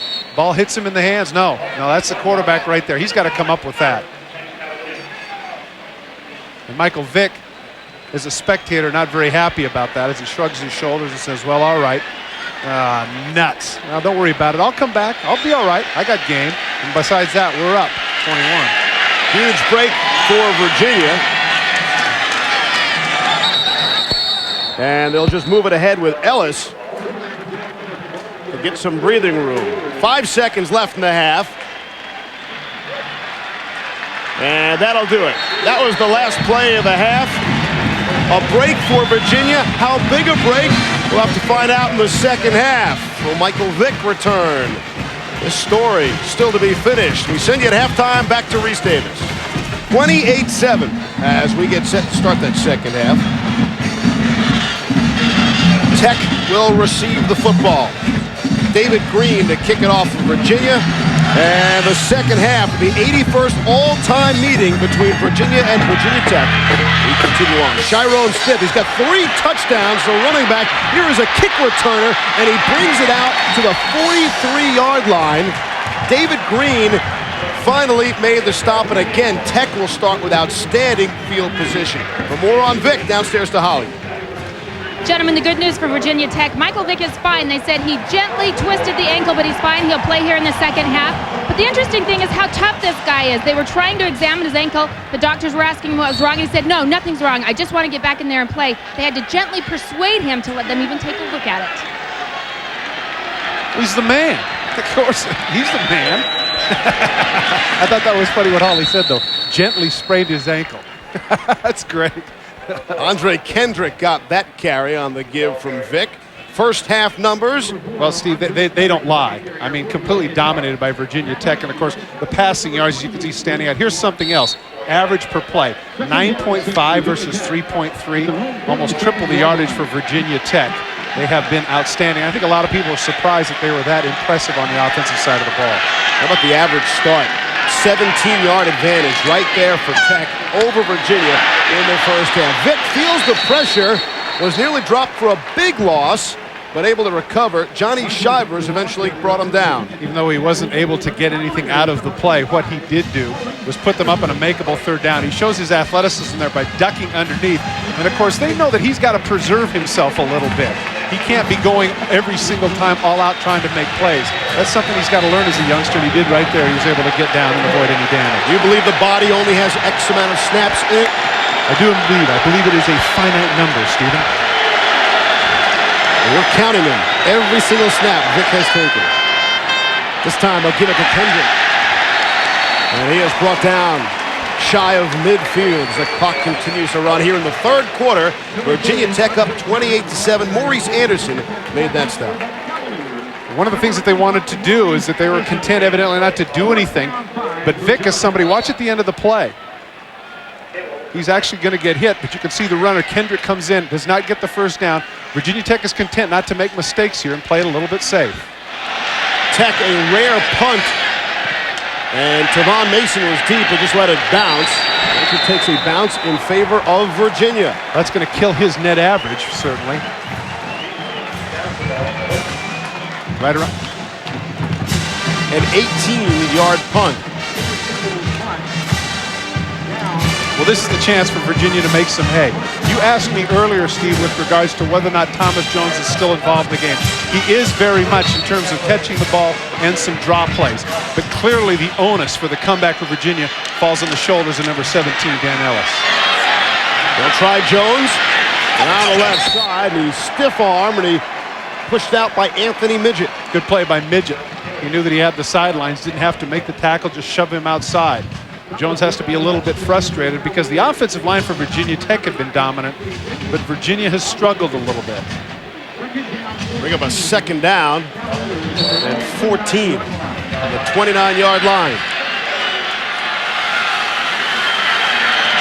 Virginia's offense really struggling in the first half. Well, a lot of the credit going to the Tech defense. Here's Ellis throwing. Picked behind his receiver, but Kevin Coffey able to go back to the football and make the grab. Once again, here's Holly. I talked to George Welch of Virginia just a few moments ago, and he said that he was pleased with how much time Dan Ellis had in the first half to throw. He said guys were open downfield, and for some reason, Dan just wasn't finding them. They talked to him about it at halftime. Looks like it worked. He easily found Kevin Coffey on that one. Holly, Gary Trankel, the offensive coordinator, said of Ellis, he's got a good nervous system and that he sees things. You might say, hey, could you be more specific? But not really. I mean, things means a lot of different things out there on the football field. And now he saw a handoff to Jones, tried the right side, and it's good for the first down. One of the things that Thomas Jones has done extremely well is his vision. That play was designed to go off tackle left. Now watch the cutback and look what he sees. You see the end zone. Here he's supposed to go off tackle right now. Bam. He sees how things develop. Here's the blocking at the point of attack. He knows the hole is here. Charlton is able to make the tackle, but Jones has just done an outstanding job of seeing the holes where they are. Vision is a very necessary prerequisite for a great run. On 1st and 10, Ellis will throw out into the flat to Southern. They'll avoid couple tackles and nearly stayed on his feet. Could have had plenty of green in between him and the end zone if he could have broken that last tackle. Jamel Smith finally brought him down. Pick up a 12 on the play. Something rare for Virginia Tech, and that's poor tackling. Southern, of course, is kind of a tweener between fullback and halfback size. Of course, he started as a tailback. Does a pretty nice job at the point of attack with blocks, but his forte is catching the ball and getting in the open field. Right there, he showed that skill. Corey Bird nearly had a hand on him and couldn't bring him down. Tech's leading tackler coming in. Off play action. Ellis to throw. Feels the pressure. Now he is brought down at the 50. Sacked by Michael Hawks. 4th sack of the game for that Tech defense. What happened there is that Hawks is actually in coverage, but instead what he sees is that nobody is on him and no back comes out, because what's happening is that the backs have to stay in to block Corey Moore. As soon as Hawks sees that the backs are in, he takes off and there's nobody in front of him, and with his great speed he's able to get to Ellis. Pushes him all the way back to midfield. 2nd down, the call at 18. Out of the shotgun, 3 wide receivers. Ellis again, pressure right up the middle, and again it's Hawks. 2 consecutive sacks for the middle linebacker. Great call by Bud Foster. He decided to come with the house. There's nobody there to block Hawks because Thomas Jones is going to go in a pattern. Right here, Jones is going to go in the pattern. Normally he's in to block. The result is that Hawks is able to come completely untouched. That's not the fault of the guard. The easy answer is to say number 56. Evan Routson is supposed to pick him up, but he's not able to do it. Hawks is able to come through the middle and Foster. Great call. 5th sack by his defense. 9th time tonight that Tech has thrown a Virginia player for a loss from the line of scrimmage. And now flags on the field. Well, either way, it was going to go against Virginia because they were running out of time. Well, if that goes against Virginia Tech, they caught a break. Dead ball, encroachment, defense, 5-yard penalty in the previous spot. You know, remains 3rd down. Steve, sometimes even the defense has to be aware of the play clock. They were up to the line of scrimmage and they had no chance to get it off. It was 2-1, and as soon as they flinched and messed around and tried to draw the offsides, or rather the motion, they get the offsides. That's a big break for Virginia, because they should have been another 5 yards the other direction. Penalty going against the left tackle, Carl Bradley. He was the one flagged on the play. 3rd and 22 from the 45. Ellis on the move. Look to throw, and it is incomplete, they say. He would have been well shy of the first down. Looked like the receiver he was looking for all along slipped down. And that left Ellis all by himself for a while before he went back to him. You're absolutely right. Dotson is the guy that he was looking for. He runs and slips down, and Ellis gets stuck. Dotson's still able to bounce up and try and come up with a play. But again, the pursuit by Virginia Tech is a little bit too much. Now, interesting point here, Steve. Virginia Tech has not even come close to trying to block a kick, and why? What's the point? They've had tremendous kick returns from Hall. There's no point to try and come and block a punt because they've been doing such a great job on the returns. And nearly got blocked that time. Very close, Donnie Scott was to having that punt blocked. Instead, it's a great punt that is down at the 1-yard line. Wayne Ward is the one that lays out and tries to get it, but he's unable to do it. And as a result of all the white shirts being downfield, Virginia's able to cover it and down it inside the 5. Set to go here in Charlottesville. Virginia Tech, they've had great field position all game. Well, not here, they don't. They'll start from their own 2-yard line. And they'll start running it. Chiron Stith there. And able to give them a little breathing room from their own goal line. Maurice Anderson made the tackle. This is where the Virginia defense has to be stout. They really need a 3-and-out here, but as we pointed out in the first half, Steve, remember when Virginia scored as 14-7, they had all the momentum. Well, Virginia Tech has proved themselves to be outstanding in terms of road wins. And Rick Lance is hoping right now that his defense can hold up. 9 minutes to play here in quarter number 3. On a 2nd and 5 from the 7-yard line. Vick the handoff to Chiron Stiff. Try on the right side. We'll try Reese Davis. Steve, in the Big 12, A&M down in Lubbock to take on Texas Tech, which lost Ricky Williams for the season this week. Rob Peters laying it in there nicely to D. Jackson, and the Raiders, who always play the Aggies tough, have it down to 3 in the second quarter. All right, Reese, thanks. Keep us posted. Reese Davis back at our college football studio. Good-looking throw. This is what we were just talking about, Steve. On 2 plays from their own 2-yard line, they have 2 runs and they get a first down. Virginia just has to start taking some chances defensively, put some people in the box. They're going to have to go man-for-man on the outside and take their chances. Tech out of the eye. It's Stiff and Ferguson. And they give it to Stiff. He's got a hole. He's at the 30. Splits up the middle. And he is finally brought down at the 50-yard line. Pickup of 36 on the play for Chiron Stiff. He eventually brought down by Chris Williams. The point is that without Ubernal Isabel, their normal inside backer, they have really struggled defensively. Watch at the point of attack the blocks and watch the inside backers. They're just unable to make the play. Look at the back pedal there. And now Stiff cuts to the outside, and people downfield are getting blocked. He's able to get through 3. You can see right there, the safety has already been blocked. That enables Stiff to get an extra 20 yards. That's just great blocking at the point of attack and downfield for the Hokies. The featured running back coming into this game was Jones, but Stiff has taken it over with 3 touchdowns and breaking that big run. Not much running room there for Andre Kendrick. Stopped by Thweet. We check in with Holly. Gentlemen, the story I love the most about Chiron Stiff is he tried out for his 9th grade football team.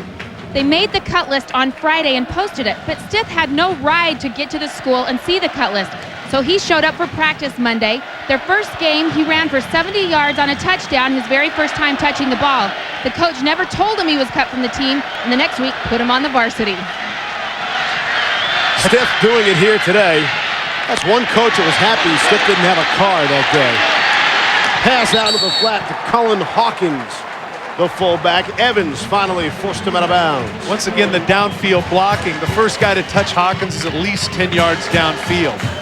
The offensive people, the fullback, the tight end, they're just doing a great job. Hawkins able to turn his shoulders upfield, and the defensive backs for Virginia clearly are weary. You can see it in the body English. Good look at what you're talking about right there. 7:17 left here in the 3rd. Tech looking to move down the field and eat up some clock in the process. Vick will give it off to Kendrick. And he is brought down. Maybe a pickup of one. William Clark, the middle linebacker on the tackle. William Clark is the one that's been beleaguered up to this point. They've been colliding with him, but in fairness to him, he hasn't had that much playing time. To have to come into a game of this magnitude when you haven't had that many repetitions is tough. Second down, Virginia Tech at the Cavaliers 33-yard line. 2nd and 10 from the 33. Chiron Stiff is back into the game, getting a breather after that big gain that brought him to the 50. Off the play action, quick hit to Terrell Parham. And he is brought down by Jermaine Lazan. Lazan makes a great play because he gets cut at the point of attack and is able to get up from being cut. Watch the right of your screen. Lazan is going to actually be on the ground. There he is on the ground. He gets cut, bounces up, and is able to trip up Parham. Great effort on the part of number 49, Lazan. 3rd and 10. Virginia defense trying to hold. Now they're trying to encourage the crowd to get in this football game and join their effort. 3rd and 10. Vick the handoff, the quick hit into the fullback. Ferguson, not much there. And that'll bring up a 4th down situation. Don't want to take any chances. They can afford the luxury of having Vick sit back there and hand to the fullback. And, of course, they've got a great place kicker in Shane Graham. But again, the big issue with this, whether or not they make the kick or not, is, Steve, look at the clock. 5.5 minutes. They've just eaten up this third quarter, not giving Virginia much of an opportunity to come back.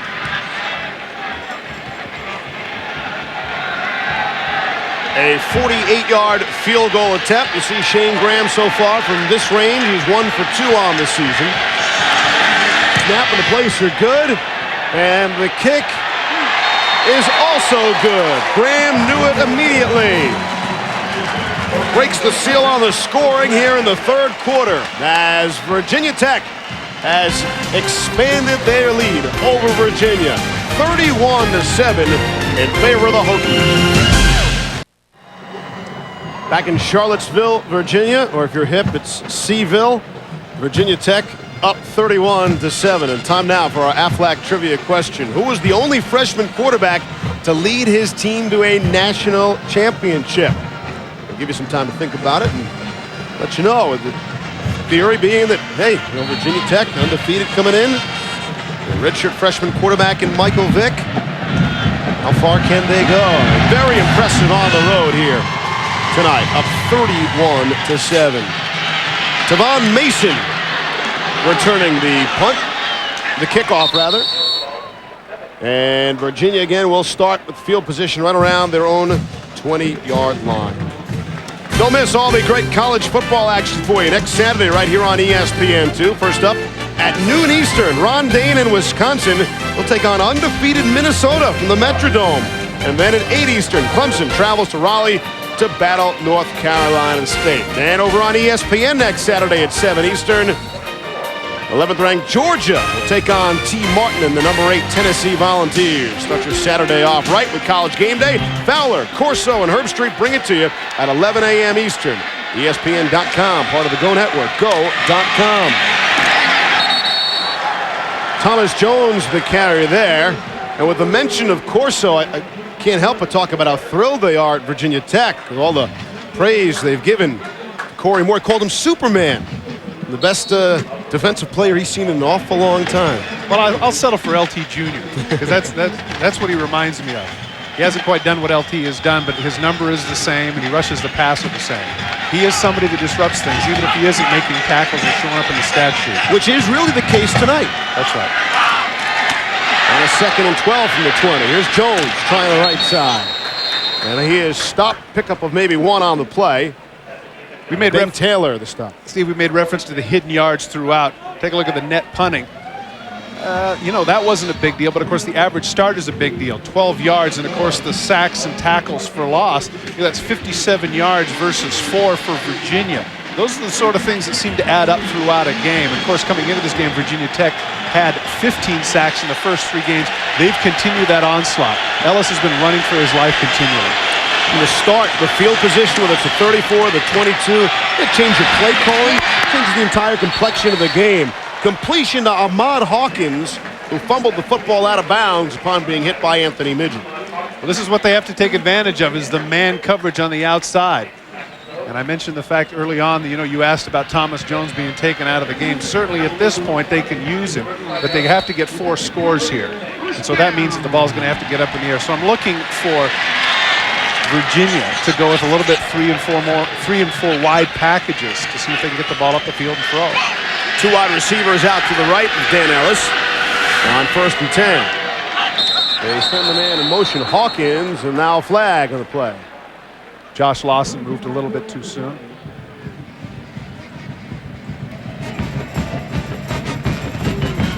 Dead ball, false start, offense.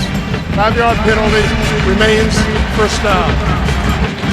Once again, in a situation like this, Steve, they just need some points. They need a little confidence to get things going, get the crowd back in the game, get some emotion, because right now the whole situation is flat. Dan Ellis, the last 2 games, Steve, has been outstanding coming into this game. The last 2 games, he had a percentage of 76.7 coming in. To be exact. Been tough going for him tonight. He's made some good throws, but again, he has been beleaguered over and over again. 9 of 13 to the completion percentages there. As he hands it off to Jones, trying on the left side, and again, not much there.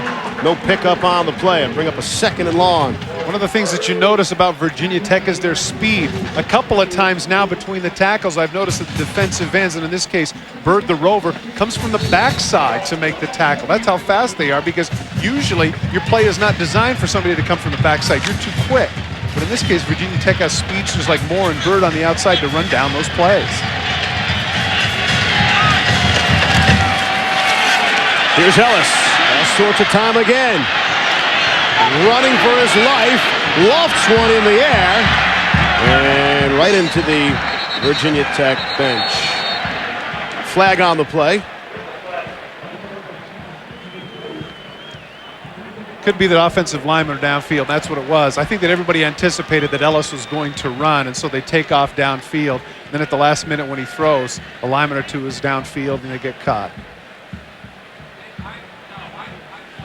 Give Anthony Midget credit there.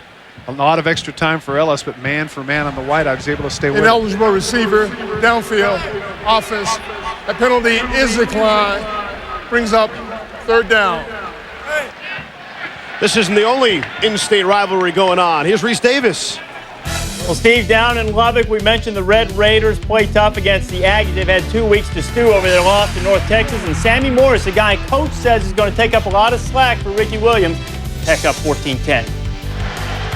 Reese, keep us posted. Thank you. You know, see, that's interesting. In the top 6, Texas saying Florida has already lost. And if for whatever reason Texas Tech would have pulled that off, how much farther would Virginia Tech jump in the polls?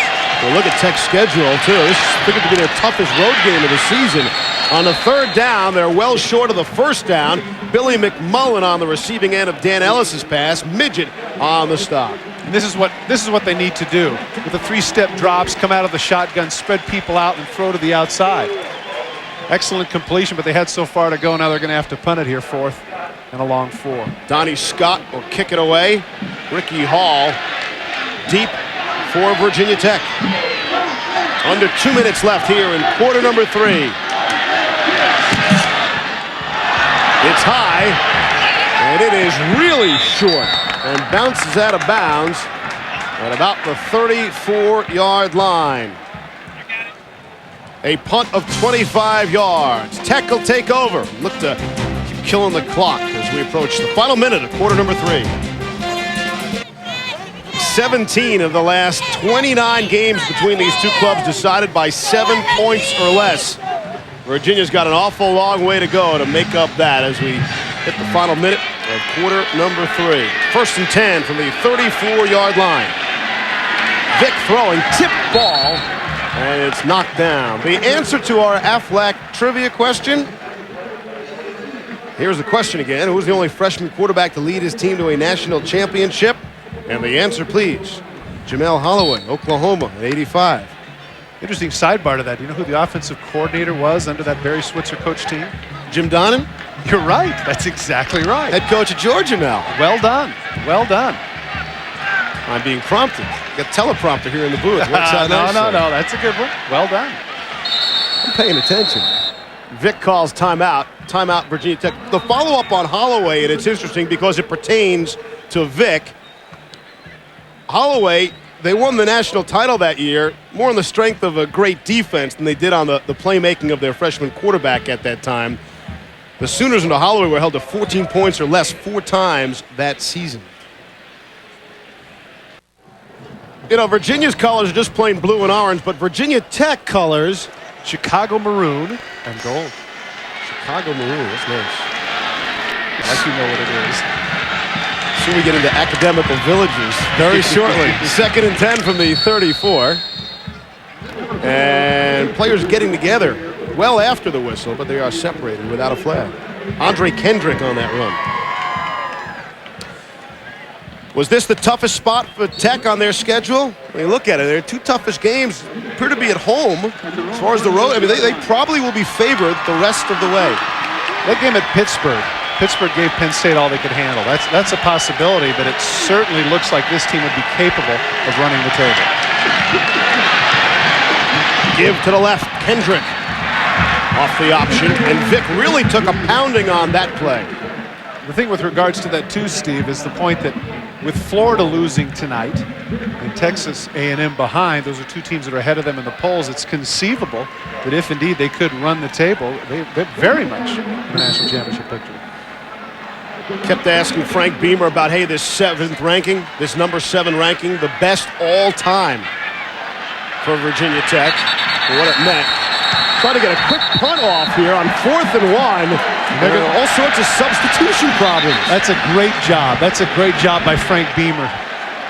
They take the decision, the situation to where it's 4th and 1. They know that they may go for it, may not go for it. He hustled them onto the field. They should get 5 yards because, you know what, Steve, Virginia had a good 18 players on the field there. But it was whether or not Virginia Tech was set. That's going to be the issue. Illegal substitution, defense, 5-yard penalty. Well, that could have been just as easily too many men on the field. I mean, people didn't know what to do. They weren't sure. And Frank Beamer's very pleased with himself. Take a look. Now they hustle onto the field. He tells them, now look at Virginia. There's a little bit of indecisiveness. Has kind of a Keystone Cops feel to it. Whoop, whoop, whoop, whoop, whoop, whoop. Illegal substitution. Just not sure. That'd be singular. Shouldn't that be plural? Yeah, exactly. And Frank Beamer's very pleased with himself. That's first down. That's us. As the head special teams guy at Virginia Tech, I'm sure he probably got as much thrill out of that as some of the touchdowns tonight. Fresh set of downs. 1st and 10 from the 48 after penalty. Not much there as the Virginia defense came up to stop Cullen Hawkins. Antonio Mayfield leading the charge. One thing they've done, Virginia Tech may not be in a shell, as you see George Welsh not inclined to smile at this point in the game. They're protecting Michael Vick a little bit, even though he's out there. You can see a little bit. There's not a gimp necessarily, but they want to make sure that he's not going to get hurt. So they're not going to take any real big chances with him rolling out with a big play or having him run any options.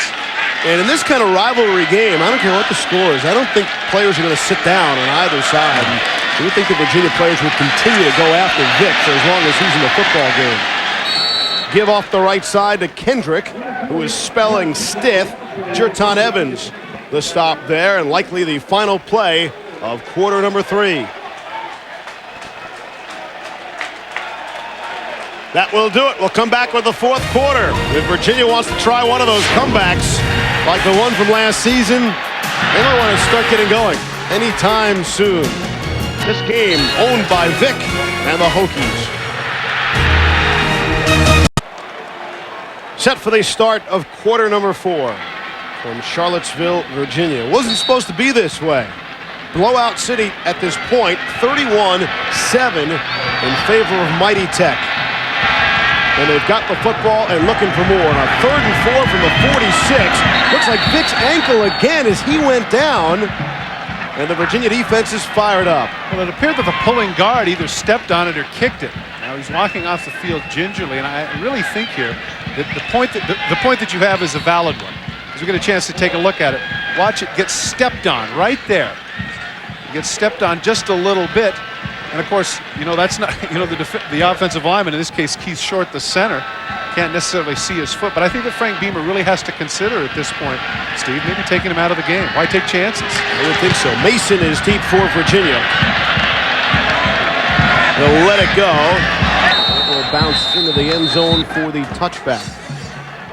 You have to think that with this defense and the kicking game that Virginia Tech has, that they can certainly preserve a 24-point lead at this point. But then again, you also run the risk of taking Vick out of the game and, irreversible momentum.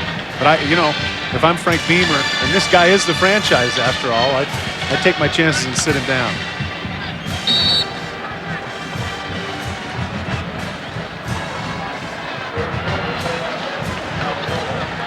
First and 10 from the 20-yard line. Ellis out of the shotgun. We would expect to see him on just about every single snap this quarter. Off the play action, it's a quick pass to the left side for Ahmad Hawkins. And he is stopped short of the line of scrimmage. Coming up tomorrow over on ESPN at 1 Eastern, it's the NASCAR Winston Cup Napa Auto Care 500 from Martinsville Speedway. Dale Jarrett is the current NASCAR Winston Cup points leader, but he'll be challenged by Jeff Gordon, who has won the last 2 Winston Cup points championships. ESPN.com, part of the Go Network, go.com. 2nd and 11 now. Loss of 1 on the play. Here's Ellis. Great drop and the throw. High, but it is caught, and what a catch by Demetrius Dotson. And there's yards after the catch as well. So Ben Taylor finally brought him down. It's a pickup of 26. Dotson makes a great catch and goes up the ladder, but boy, let's give Ellis some credit. He had people right in his face. He was going to get whacked, and he delivers the ball. It was amazing he was able to get this at all. Take a look. He knows there's a man in his face. Watch right at the end how he delivers the ball. Boy, ouch, ouch. Jamel Smith just nails it. And, of course, Dotson is able to climb the ladder and make a terrific catch and get upfield for a much-needed. Dotson, 3 catches, 60 yards. Use a few more of those plays. Here's Jones now. Finds a seam up the middle, and he's got another first down. USC Oregon State going at it. We check in with Reese Davis. And Steve, the Beavers are the lone remaining unbeaten team from the Pac-10, but down 17-7. Jonathan Smith trying to get something going. Instead, he got a face full of Ennis Davis. Zeke Moreno taking it on into the house. 23-7. Trojans big at the break. Da, da, da, da, da, da. Dang it. I'm a Beaver guy.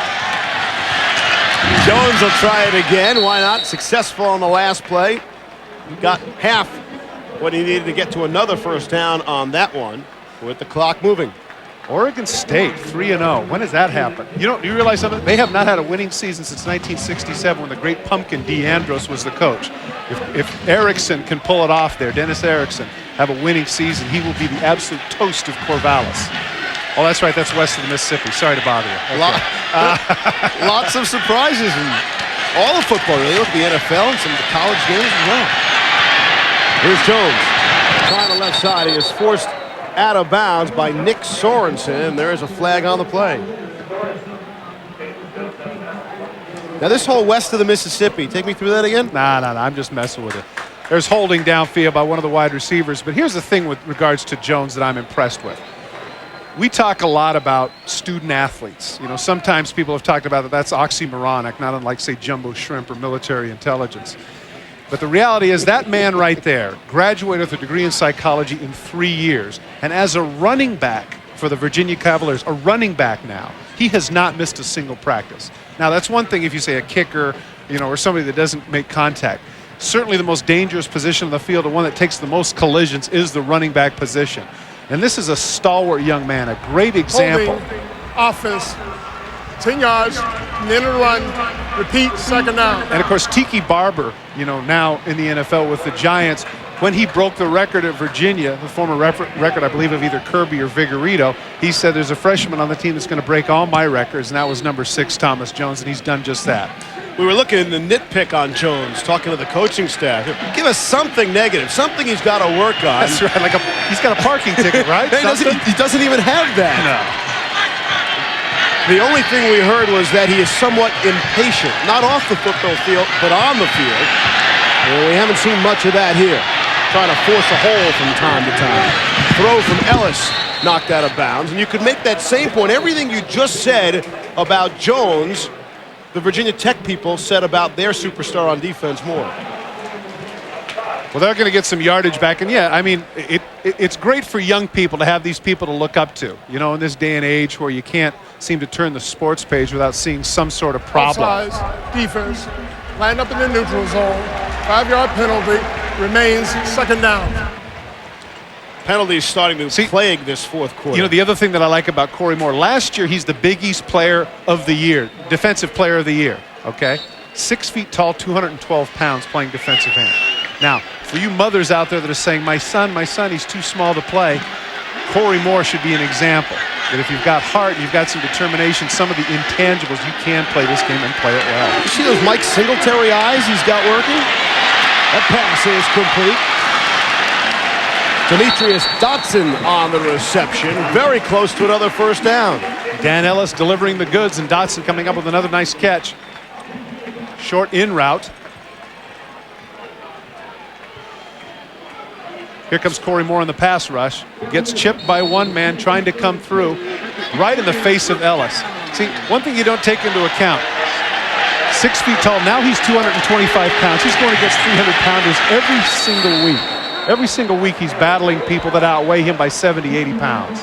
Just amazing. There is talk that in the future at the next level to go to the linebacker position, but all the Tech coaches we talked to said that'd be a mistake. You take him out of the stance where he gets that first great burst of speed, and he's obviously, when he's lined up on the line, much closer to the football. Well, see, now that's interesting because I had heard he's going to be a holder for kicks. So we're just, yeah. Well, here what you can they do can with really him. take away his speed. No. He can play outside backer, but then you play him the way they play Chad Brown in Seattle. Put him all over the field, cause problems. And, of course, here's a guy that on passing downs can get to the outside. You just can't play him at defensive end at the next level because they'll beat him up. See, here they're able to do it because of the fact that they move him all over and he doesn't play a true defensive end to take on the run. Obviously, at the professional level, that's what he'd have to do. 410 bench press, I was told. And I also, now, you know what? I don't know about this now. Come on now. Well, you know, what's the 40 time? Come on. 438. Now, 438, man, that's like cat speed. You tell me a guy. What did you run? Illegal substitution. Defense. 5 yards from the previous spot remains first down. Seeing a lot of that. Well, you know what? The thing that's most impressive about him, whether or not he does it in pads. He's fast in pads. Don't avoid the issue. What did you run it in? What? In your prime, of course. In my prime? Oh, shoot, last week. 4.38, right? No. Fastest I was a 4:55 guy on a really, really good day. It's not bad. I mean, that's what you're shooting for. I was fast in the pads. I could run routes okay. 1st and 5. Pretty good set of hands, too, if I recall. Jones on a carry to the left side. We check in with Holly, always quick on her feet. Hey guys, I wanted to re-emphasize what you're talking about with Corey Moore. When he came into Virginia Tech, he was backing up John Engelberger, and he was not as ferocious as he is now. Finally, John Engelberger took him aside and said, look, if you play relentless like you're doing against me in practice, you're going to be an incredible guy. That gave him newfound confidence, and now the product is what you see on the field. Moore had a big game last week, had a 32-yard fumble return for a touchdown against Clemson. He even forced the fumble himself. That pass knocked down, incomplete. Ellis was looking for Dotson again. Good coverage on the part of Midget. That's a difficult situation for the defensive back on the hook pattern because usually he has to go through the body of the receiver. In this case, Midget able to come to the other side, bat the ball down. Good coverage.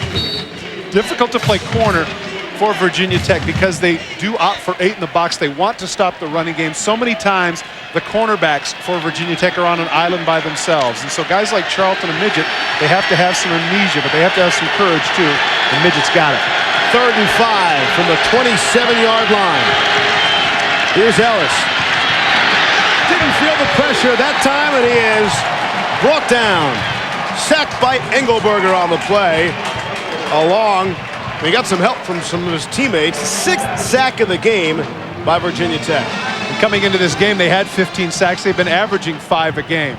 But now 4th and 10 with the clock running a little more than 10 minutes. Certainly, Virginia's going to have to go for it here, Steve. Made the point a couple of weeks ago that tickets for the Wake Forest game were a little less expensive. The Virginia Tech game, the most expensive. $30 a pop. The highlight of the home season here tonight. And it hasn't been a highlight film so far. 31-7. This is 4th down and 11 from the 33.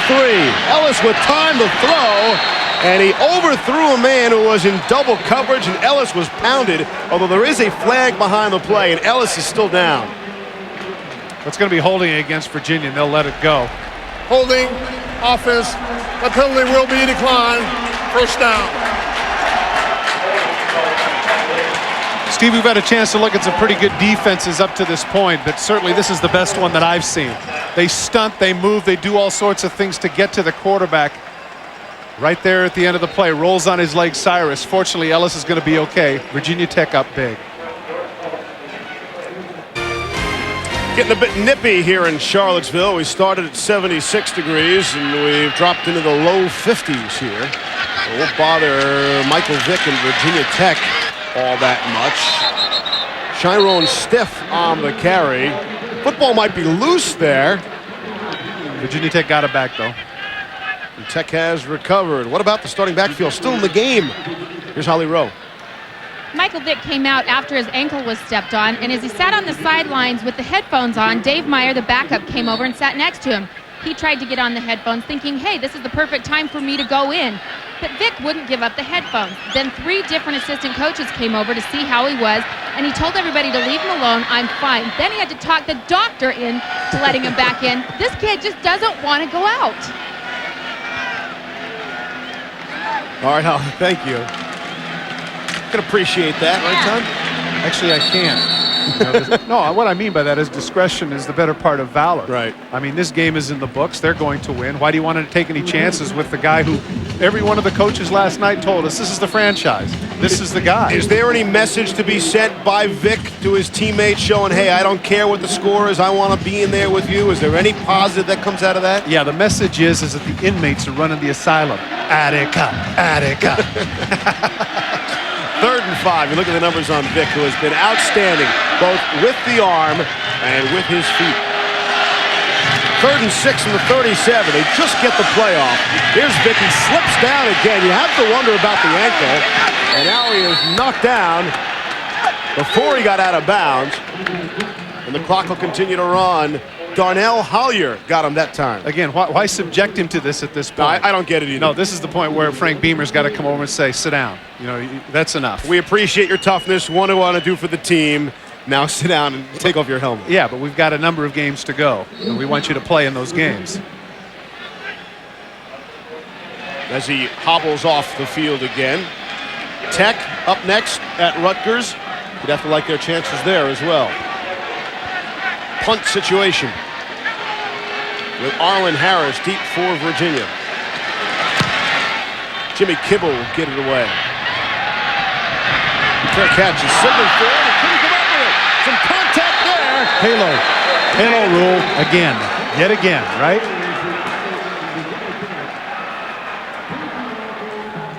Did not give him enough breathing room to make the fair catch. If, in fact, it is the halo call.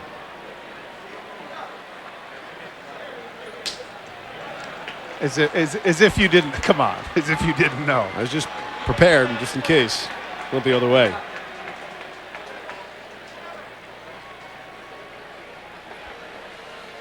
This is one of the things in college football that's got to change. 5-yard, fair catch interference. If it's a kicking team, 5 yards, you spotted a foul, first down.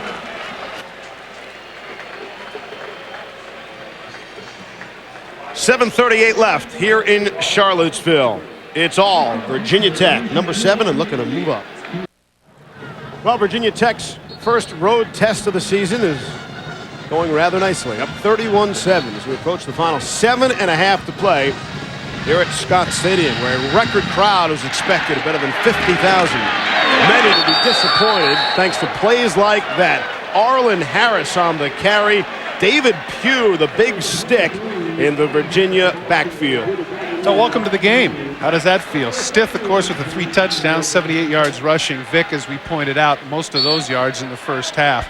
And, of course, the total yards, this is really a surprise because, as we pointed out, Virginia Tech is known to do it with defense and special teams, but tonight all 3 have been working effectively.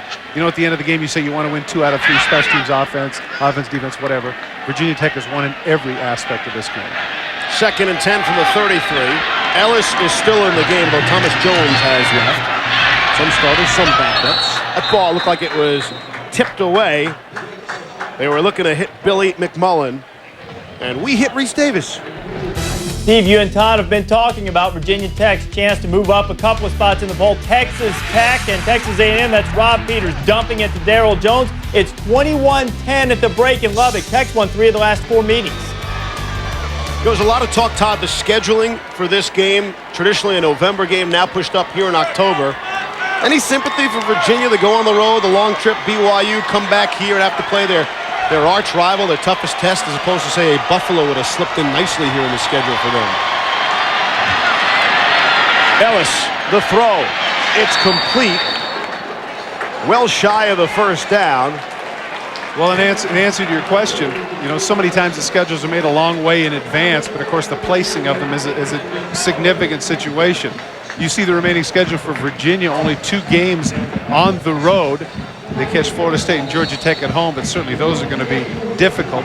The question, of course, at the beginning of the season here in Seaville, because I want to be cool, as you mentioned, is whether or not they would continue their string of 7-win seasons. Even with this defeat tonight, I still think they've got a shot at it. 1st and 10 from the 44 now. Ellis rolling to his right, threw across his body. They call it a catch? Yes, they do. Completed pass to Billy McMullen. Anthony Midget on the stop there.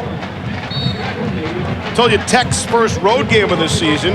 After having the first 3 at home, will they pay for it down the stretch? 4 of their next 5 will come on the road.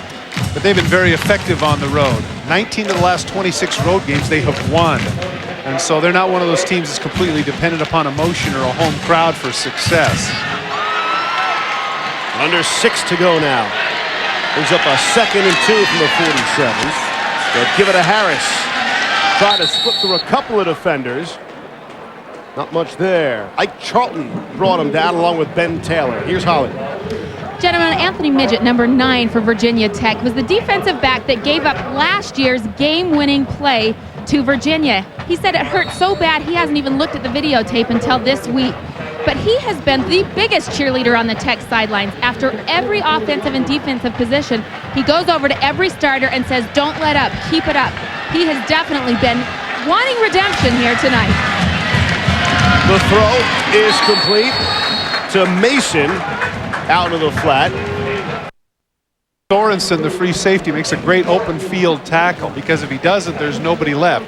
Sorensen, you remember, was the emergency quarterback last year when Al Clark and everybody else went down. And, of course, now as the free safety, he is the... You could say, I guess, he's the quarterback of the secondary. Hey, good thought. Todd called me like on Tuesday and said, "Hey, I've got this great line for you. Nah, Make sure we get it in on Saturday." Come on, it was Thursday. And I've been holding it all week. Under 5 to go on a 2nd and 8 from the 42 now. Under pressure, ball is knocked away and falls harmlessly down to the turf. Corey Moore had the pressure there. That's a good call by the referee, John Smith. Indeed, his arm was going forward. Now, if you're at home, you might be asking yourself the question, hey, Todd, you mentioned the thing about Vick. Why is Dan Ellis still in the game when the thing seems to be out of hand? Well, the difference in this case is that Dan Ellis has had very few repetitions at all in terms of game experience. Here comes Corey Moore, and from the backside you can see, boy, I tell you, he'll be in the tub. I'm going to tell you that right now. He'll be in the tub this weekend. Engelberger got him as well. Ellis 16 of 25, 162 yards, but under constant pressure here tonight. He's still in the football game, hanging in. What do you have for Moore? 2 and 1 sack. Back here in Charlottesville, 4:42 to go. We're just talking amongst ourselves about Corey Moore and his performance here tonight. Staying out on the field, the throw for Ellis, and the receiver, McMullen went up to get it, and that time could not bring it down. Anthony Midget must have heard Holly's report and wanted to style for her. He's in front, but Midget's able to come up and strip the hand of McMillan and make it go to the ground. I'm thinking that at this point, I don't keep track of such things in my head, but we've called his name a lot. He's got to have about 4 or 5 pass breakups. He has been excellent, and there are many excellent players on that defense for Tech here tonight, holding Virginia to 7 points to this point. Ricky Hall is deep to receive the punt from Donnie Scott. Fair catch, no halo problems there, and Tech will take over with 4:25 left and look to milk the rest of the clock. Our Prestone players of the game, after extensive voting, there are your winners. Extensive voting. Well, of course, Vick did almost all of that damage in the first half, and Shannon Taylor has been the best defender for Virginia over the last 3 games. Rick Lance, the defensive coordinator, told me that that young man has as much or more natural talent than James Ferrier and James Sharper, both players that now currently ply their wares at the NFL. See who's under center for Virginia Tech to start this series? It is Michael Vick, the quarterback. Surprise, surprise, with 4:25 left here in the 4th quarter. Give to Stith again. You know, you could make not just for Vick. Chiron Stith is still in the game as well. Maybe it's philosophy.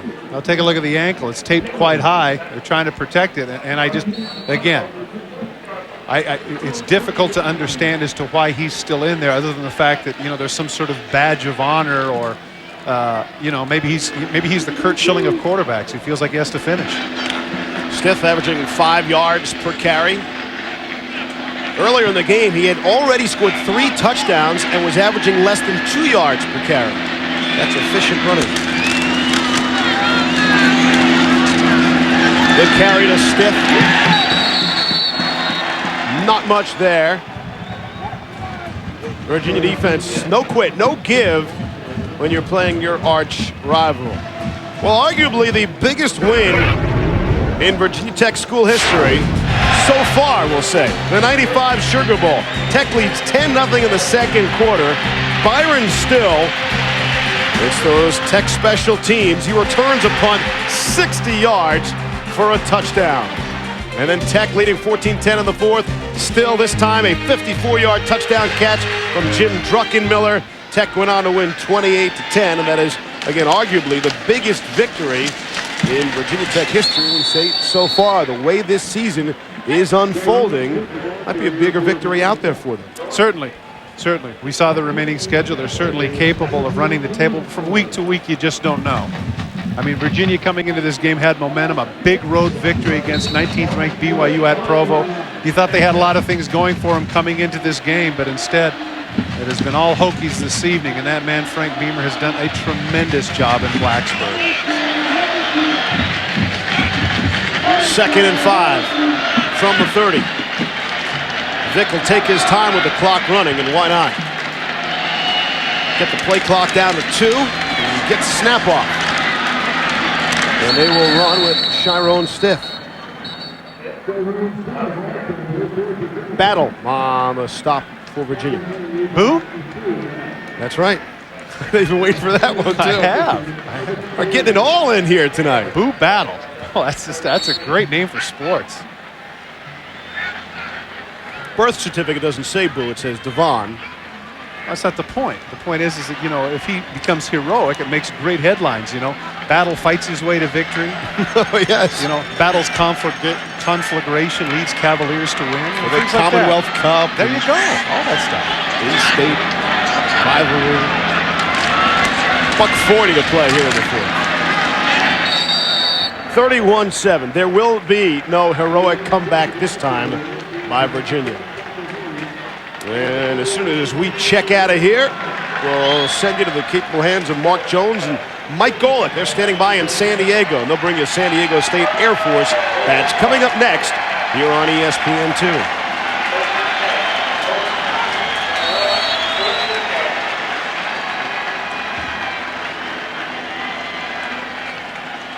Virginia's offense has all but disappeared, and the competition has a lot to do with it. They had scored 80 points in their previous 2 weeks against Wake and against BYU, only getting 7 points here tonight against the top-rated defense in the nation. They'll give it to Chiron Stiff, and he'll go over 100 yards for the football game. Give him 107 or so on his 22nd carry of the night. That's 4 straight 100-yard games. I think that ties a record that I think Oxendine had. But he is the first Tech player to do it in the first 4 games of a season. Before November and before the full moon, before the time change. What is that? Well, as opposed to he's already into the action, middle of the season. Right, okay. You know, from the start of the season, it's tricky to get the wheels going. Final half minute.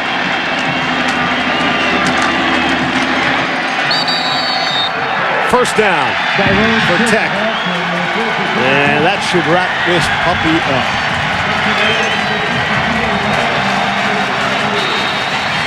Well, Frank Beamer is certainly the man. He has just done a tremendous job with this program. And if anybody thought that a team from Blacksburg couldn't compete for the national championship, they're very much mistaken. This is a team to be reckoned with. The top defense in the nation, arguably the top player in Corey Moore. Michael Vick, a tremendous quarterback. They've got a big future. Speaking of Michael Vick, he's standing by with our Holly Rowe. Michael, you're from the state of Virginia. How much does it mean to win this game in your freshman season? It feels very good.